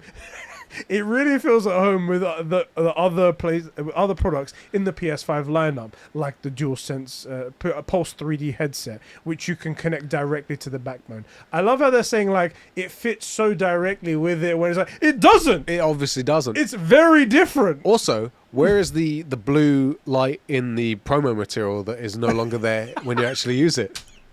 Then it'll be accurate. It's like, ooh, look, it lights up blue. Wait, where's it gone? Guys, stupid. Fucking hell, man. I don't know what to do, man.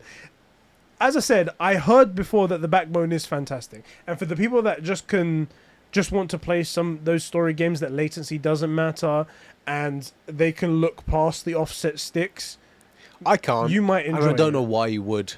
That's the thing. Why would you? This isn't the N64. Especially because there's another thing as well. The DualSense has Bluetooth on it, right? Yeah. So you can. I think it has. I'm 100% I feel like I'm like 90% sure it does. I'm 90% sure as well because that's how it connects its wireless to PC as well. Yeah. I think that's how it does it. Anyway.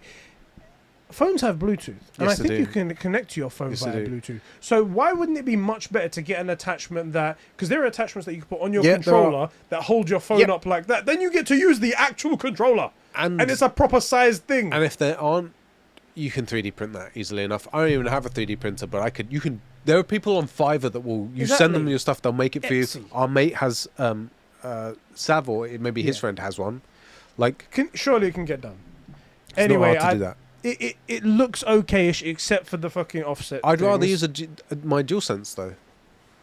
I don't, but then why would I do it? Like, this is the thing I don't get, right? Like, let's say, to me, remote play has one real purpose, and that is that you're desperately in love with the game, you cannot face putting it down, and need like a 20-minute shit, right? But to be honest, 20-minute shit. I mean, my brother's one of those guys that spends like half an hour in the toilet, and I think he's just on his phone for most of it. Me, I want to get it done so I can not be in the toilet anymore. I live my life outside the toilet, you know. But the smell of shit is just so good. Come on, right? I'll even do a courtesy flush for myself, innit? Like, just boop done. Okay. Anyway, I don't see the need where I can't just pause the game or put it on rest mode, do whatever I've got to do for the next 20 minutes. Because the thing is, if I'm not gaming and I'm going to be sort of remote gaming, I'm still in my house. Yeah. I don't know what I'm doing that I could be gaming but not in my living room. I don't see the point of remote play. It just doesn't make any sense to me. It seems silly. I will say remote play is quite amazing in the sense that you're not connecting to a server. It's just your PlayStation literally cool. live streaming it to you, and that's all it is. It's a cool thing, and it's cool technology. It's just the problem is that why would you sacrifice anything? That's the problem. Okay, here's what it should be used for. You and the missus want to watch a game, watch a movie, and like you have friends round. You want to watch a movie, but their kids want to play games. You hand them the remote play. They can play Spyro or whatever while you're watching a movie on the PlayStation. That's what it would be good for, because it's not for you. Yeah. It's to hand off to like an 11-year-old to shut them up so that you and your mates can watch a movie. Yeah. But I don't think it does that. No, it can't run two things at the same time, can it? Doesn't fit that. No, you as soon as you come out of the app, you have to reconnect again. Right. So that's the play, and I think I want them to sort of support it so that can be the dream, so that when Isla's 11, her and her friends can play My Pony Princess or whatever while we're watching Justice League. Yeah. The Snyder Cut. For the 8,000th time. Right, that's the way we want to do it. But then we need to go a step further back to Adam's point, and the point that I brought up is that this is what we get instead of a dedicated handheld console. Yeah, it's ridiculous, isn't it? I don't know where you can't take it out of your home. No other game's designed for it to be handheld. Another failure on Jim Ryan's part. Another failure. I just want to say, I just seen Alpha wrote in a second thing. He says, it hasn't even been a year since I first watched a True Gamer episode, but I remember the joy of finding out about it. So in under a year, he's watched 100 episodes. That's about what we average, sort of a 2.5 to 3 hour show. The guy's mad. Plus, he's watching all his DC Shield stuff. He's watched a bunch of movies. He's watched Smallville. Oh my god, he's a monster. And he went to uni. Yeah. I assume he graduated. Maybe he didn't. Maybe he didn't. That's why he's... I'm going to message him. Alpha, did you graduate? So did you graduate, Alpha? If he says yes, then it's like, okay. Then we know you've messed with time. I don't know if he said anything else in here. I feel like he's written in 3 times now. I feel like we should maybe... Yeah, get fricked. Come on now, come on. Mikey T says, not going to be able to do a video, unfortunately, but congrats on 100 episodes. Relatively new to the community and do tend to be quiet on the server, but delighted to have joined and love the stuff you guys do. Always a good laugh. Looking forward to the next 100 episodes. Questions-wise, what was the game you played that made you fall in love with gaming originally? For me, it was when I got PS1 Spyro 2. Had me hooked from then on. Also, tangent, but I've rewatched Raising Kratos last week, and I really wish we got more of those making of films. They're fascinating to watch, and a great look behind the curtain. Are there any games you'd like to see? Well, guess what? In between our gap, we got confirmation that we are going to be getting a behind the scenes for Death Stranding. similar sort of. Yay. Just people sitting there doing LSD in isolation tubes. It's gonna be so funny because there's gonna be so like out of context things. It's gonna be like, okay, no, like translator for Hideo Kojima speaking to Norman is like, Norman, I need you to pretend like you're holding a baby in your hands. And he's like, the fuck are you saying? Okay, but the baby is all, you know what it's like to be this baby. You were this baby. What is he smoking? I think it's crack, Norman. And then he starts to speak a little bit normally. It's like, all right, I want everyone to just relax just a moment. And they're like, Hideo's like, 1 second, I just need to go. It pops that into the back. All you hear is like, and then it comes back out and it's like, okay, I've got the idea. I I've got just the idea. imagine So, hold on, what's him that? sitting there calmly with chopsticks, eating out of a bowl, but you realise it zooms in and it's mushrooms. Just dried mushrooms. So, And he's just there. As the thing progresses, his eyes just like, Norman, stop. I've got an idea. I've got an idea. We're reshooting the whole game. What if the rain makes you age?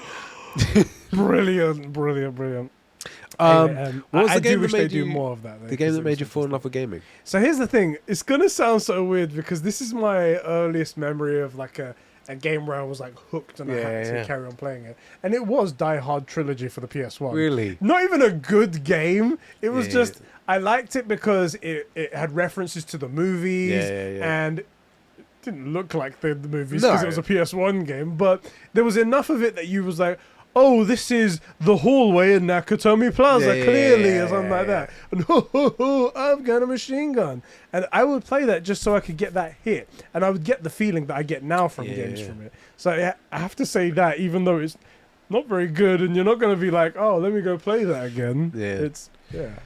I've got a few that all sort of... they didn't all come out around the same time, but because I got... When my parents divorced, my dad got an N64 and my mum ended up buying us... We got a PlayStation 1 for Christmas or something. Right. So I've got all these memories, but they were a couple years in. We're talking like somewhere in 96 to 98, something like that. Right. So I remember playing a bunch of games all in that same sort of period, even though they didn't release in that same period. Some of them aren't very good. So like on the N64, Wave Runner... Never even heard of that. I think it was called Wave Runner, or it might have been Wave Runner 2. It was basically a jet ski racing game. Crap. Really enjoyed it. Because most of the places were like tropical, like gorgeous water looking places. It just looked cool. Star Fox, Mario Kart 64. Remember playing the GoldenEye. Remember playing all of these. My dad's, because we were bored stiff. Nothing to do. Played video games all the time. And then on the PlayStation, although I had a bunch of incredible games that I love, the game that I think of, and it might not have been first, but it's what I remember, is Final Fantasy IX. I remember sitting down playing Final Fantasy IX, like swapping out me and my brother, watching stuff, trying to solve the puzzles at like 8 or 9 or 10, you know. So those are the games. One of the reasons it's so special to me, but I also do genuinely think 9's like one of the best.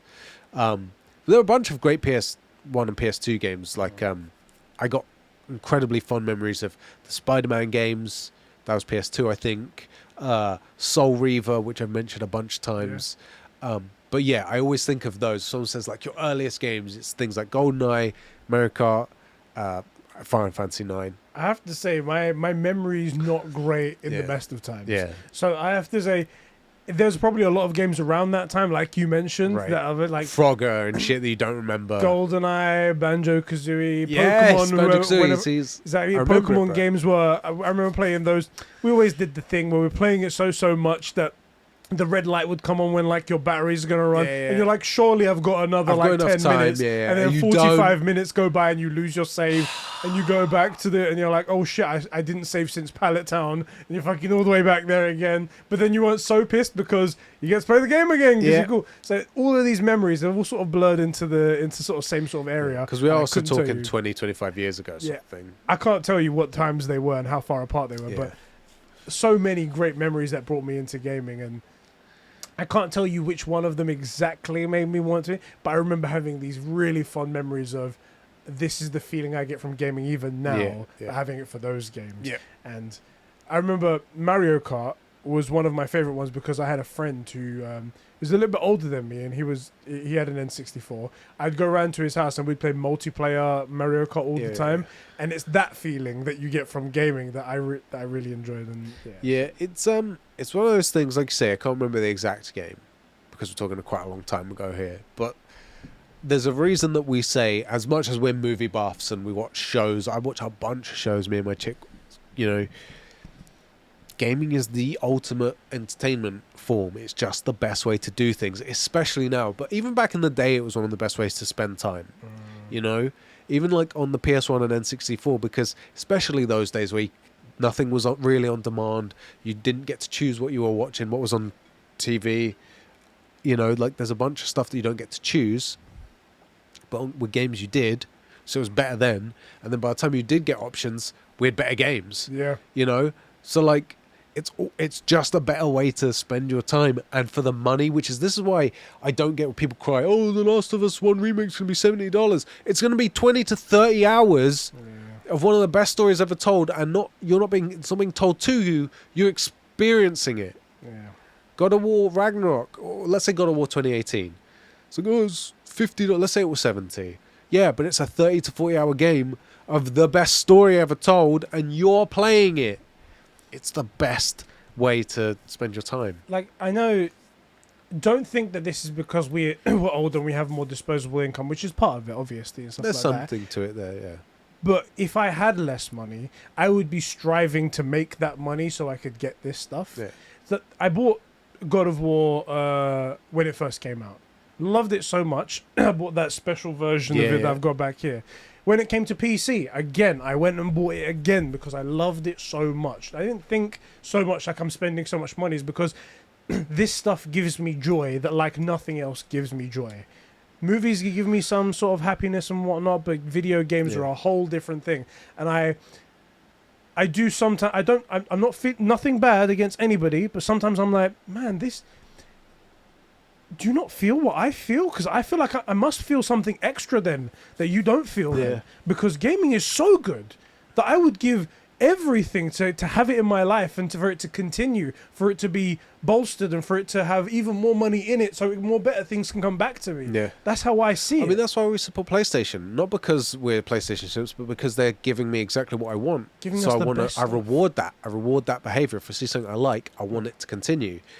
It's like why I don't slut shame, because I love sluts. Exactly. And that's why we don't buy, and we do the same thing opposite for things that aren't good. We don't buy every FIFA every year. We don't buy every Call of Duty every year. We don't support the stupidity of that. Yeah. We used to when it was good, and then it stopped being good, so we stopped buying it. Exactly. And sort of horseshoe opposite. So what you're saying, where like if you didn't have the money, you'd be trying to get it so you could have this stuff. The thing is, let's say you don't have the money, and like for whatever reason you only have so much, because we do know there are people with like game budgets, like 1 or 2 games a year, that's all you get. And we have been there as well. Absolutely. It was probably spent 5 or 10 years where that was the case. Well, like if your entertainment budget was £100, what's the best way to spend it? Go and see like 4 movies, well, that's 5 movies, or get like 1 really, really good game. And in my opinion, it's the game. Maybe get 2. Yeah. And I think it's the games. The best bang for your buck for entertainment, if you can really only get one thing, is a video game, not a movie, right? It's the whatever side of the spectrum. If you've got more disposable cash, gaming's the better way to go. If you have less disposable cash, gaming's still the better way to go. Still the better way to go. Like it's and there's a like you go and see a movie and you didn't enjoy it. Well, guess what? Sucks to be you. You had to pay for the thing. You get a game you don't enjoy, you can sell it and recoup some of that money. Yeah. I do feel the thought though, although you need to, it's not always this way though. That's the thing. I do understand the thought though. Some people are like, well, I love gaming so much and I want to do this as much as I want, but I see these companies like, for example, Sony, who are raising the price of video games another $10, as almost excluding me from that. And I'm like, I understand your feeling. However, they're not doing it to exclude you. Yeah. They don't want that. Otherwise, they make no money. There's no sense in that. They're doing it because, as Sean Layden said after he left, games are fucking becoming unsustainable? Unsustainable. They're becoming unsustainable. They're too long in development. They require so much money to be made. And it's such a high gamble, it's becoming so much more. So either they would have to do what EA does and what all these other shitty companies like Ubisoft and Activision do, where they dip into microtransactions, or charge you a little bit more, and then we'll still continue this great boat that is, again, they haven't flopped. They haven't turned around and tried to rob you Do you know what it is? So It's give perception. them the benefit of the doubt first. Right. And then when they do something wrong, then say, okay, you screwed me, guys. Yeah. This no, I Like we feel did like with CDPR. yeah, absolutely, exactly. You get the benefit of the doubt until you prove that you don't deserve it anymore. It's perception where this like I feel like I'm being excluded because nobody goes, oh, new cars are so expensive. I feel like I'm being excluded because when you get a car, whether it's new or second hand or whatever, you can see it, right? You can see all the stuff in it. You see an engine that needs to be developed. You see the car, the tire, the wheels, all the metal. You see what you're getting. When you buy a game, you get a piece of plastic and a disc. Yeah. That's all you see, right? And you don't see that all of that cost is in the millions or even hundreds of millions before it got to you. Yeah. And that's why no one says, oh, car's getting too expensive. I feel like I'm being excluded because they can see where the money goes. Exactly. And then, but just like a car, if you can't afford a new one, you get a used one. Like, no one's stopping you from waiting. And now I understand. I feel like I'm being excluded on day one, but that also is reality. If you can't afford to go to a thing, if you can't afford to go to the music concert, you watch it for free on YouTube. Yeah. Live, you don't get to see it. You don't get to be there. You're not being excluded. It's unfortunately couldn't get to do it the way you wanted to do it, and you hopefully strive to be in a position where you can do it later on. Yeah. There's 2 points to this, but gaming is still the best bang for buck. And if you're on PC, I don't know why you would be, but if you were, constant sales, second-hand market exists. Like, there are ways to get into this game sharing. Yeah. So all of our games, and it's ironic because we said we support this stuff, and we do, but any games we're both going to play, we get basically for half price. Yeah. Because we game share. Like, just because we support it doesn't mean we're not responsible. Yeah. If you can, like if you're on PlayStation, game share. The Last of Us goes from $7 to $35. Is The Last of Us 1 remake worth $35? You're damn right it is. Yeah. Is God of War Ragnarok, let's say God of War 2018, is that worth $35? Yes. Yeah. Absolutely.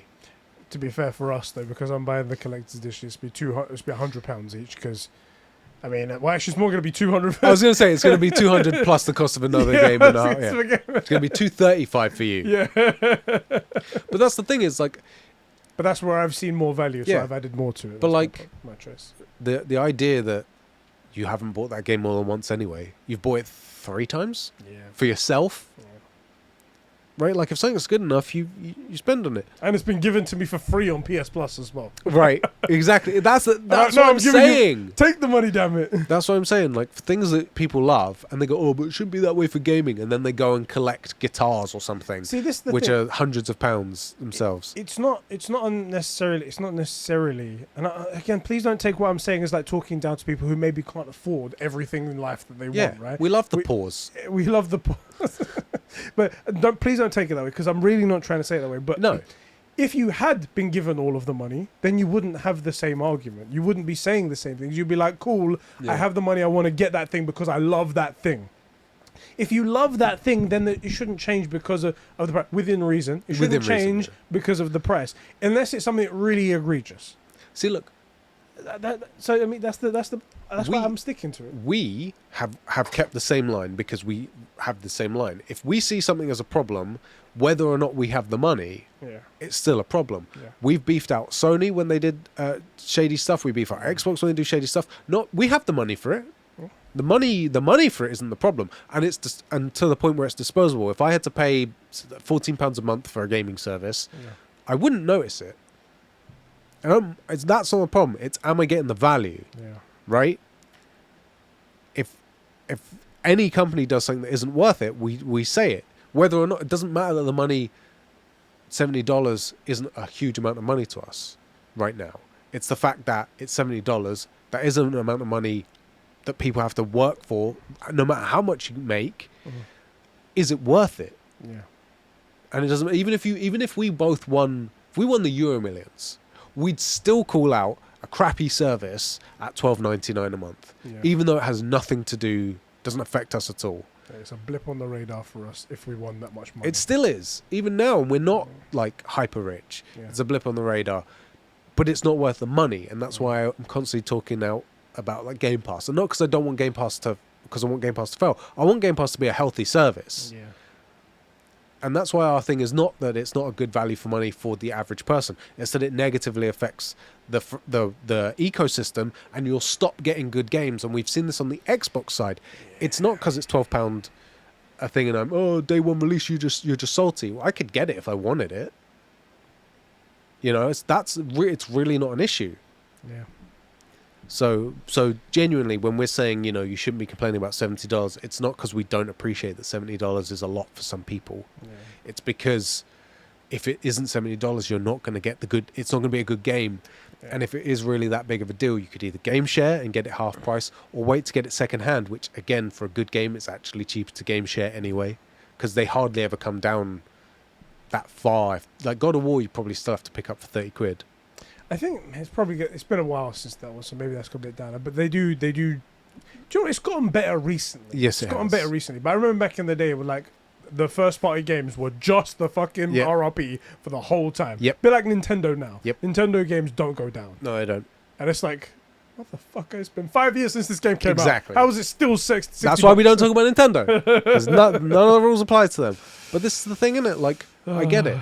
It can be a lot. But if that money isn't paid up front, then the game, no matter how you get it, whether it's game shared or you buy it second hand a year later because you needed the price to drop, even if you do that, it's still an incredible game when you get to it a year later. Yeah. And it won't be if people don't pay the money up front, because they won't afford the actors, they won't afford the mocap, they won't afford the new physics engines and new stuff. They won't have been able to develop it on Unreal 5 because those guys are more expensive right now.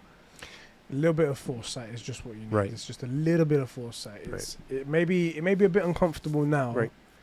but it's for the greater good until it's proven that it isn't. Yeah, I mean, we're not about throwing money away. If the money's not going anywhere, don't... This is the thing. This is our view now because that's how it appears to us. If it does, like we said, if PlayStation were to be like, we're charging $70, and then it turns out the next game is just some cheap, badly put together game with really crap mocap, with really crap voice acting, they've cut corners clearly, they've done this, then we change our tune. We're like, they lied to us, and we didn't know they were going to lie to us until they showed us their work. And that is when you can validly say something. But before you've seen the work, you can't say that, because the problem is then you're going to enjoy the thing they give you, and then you look like a hypocrite. Exactly. Because you're like, I really enjoyed this thing. I refuse to pay any money for it. It's weird. And then everyone else is just enjoying their lives. Right. Anyway. All right, that is all of our questions. Gaming. How long have we fucking gone on for? It's been a while. I think we've gone on for a while. That only says 30 minutes. So that is 2 hours and 45 minutes. we need to stop because it's going to stop soon, isn't it? Yes, we can't go over 3 hours. That's what we can't. It won't stop, but the podcast services won't accept any more than 3 hours. So, yeah. That's been a good episode. Yeah, we didn't even have any topics. Yeah, we didn't. You guys gave us the topic. So just so you know, guys, when I ask for questions and stuff like that, this is really cool stuff. I like you guys to send in a topic, because likely we'll cover it anyway. Mm-hmm. But when it comes to the topic, for example, like I'm going to go, our first topic is about Sony doing this today. And Gams Master wrote in and he said, that's kind of what I'm thinking here. Yeah. So if you guys have a current topic, write in and say, this is what's going on over here. I want to hear your thoughts. I think this is and we can organically put it in the topic like that. That's what I like personally. So that's right. Just to give you a bit of thought of... Make it a bit more of a discussion. Yeah.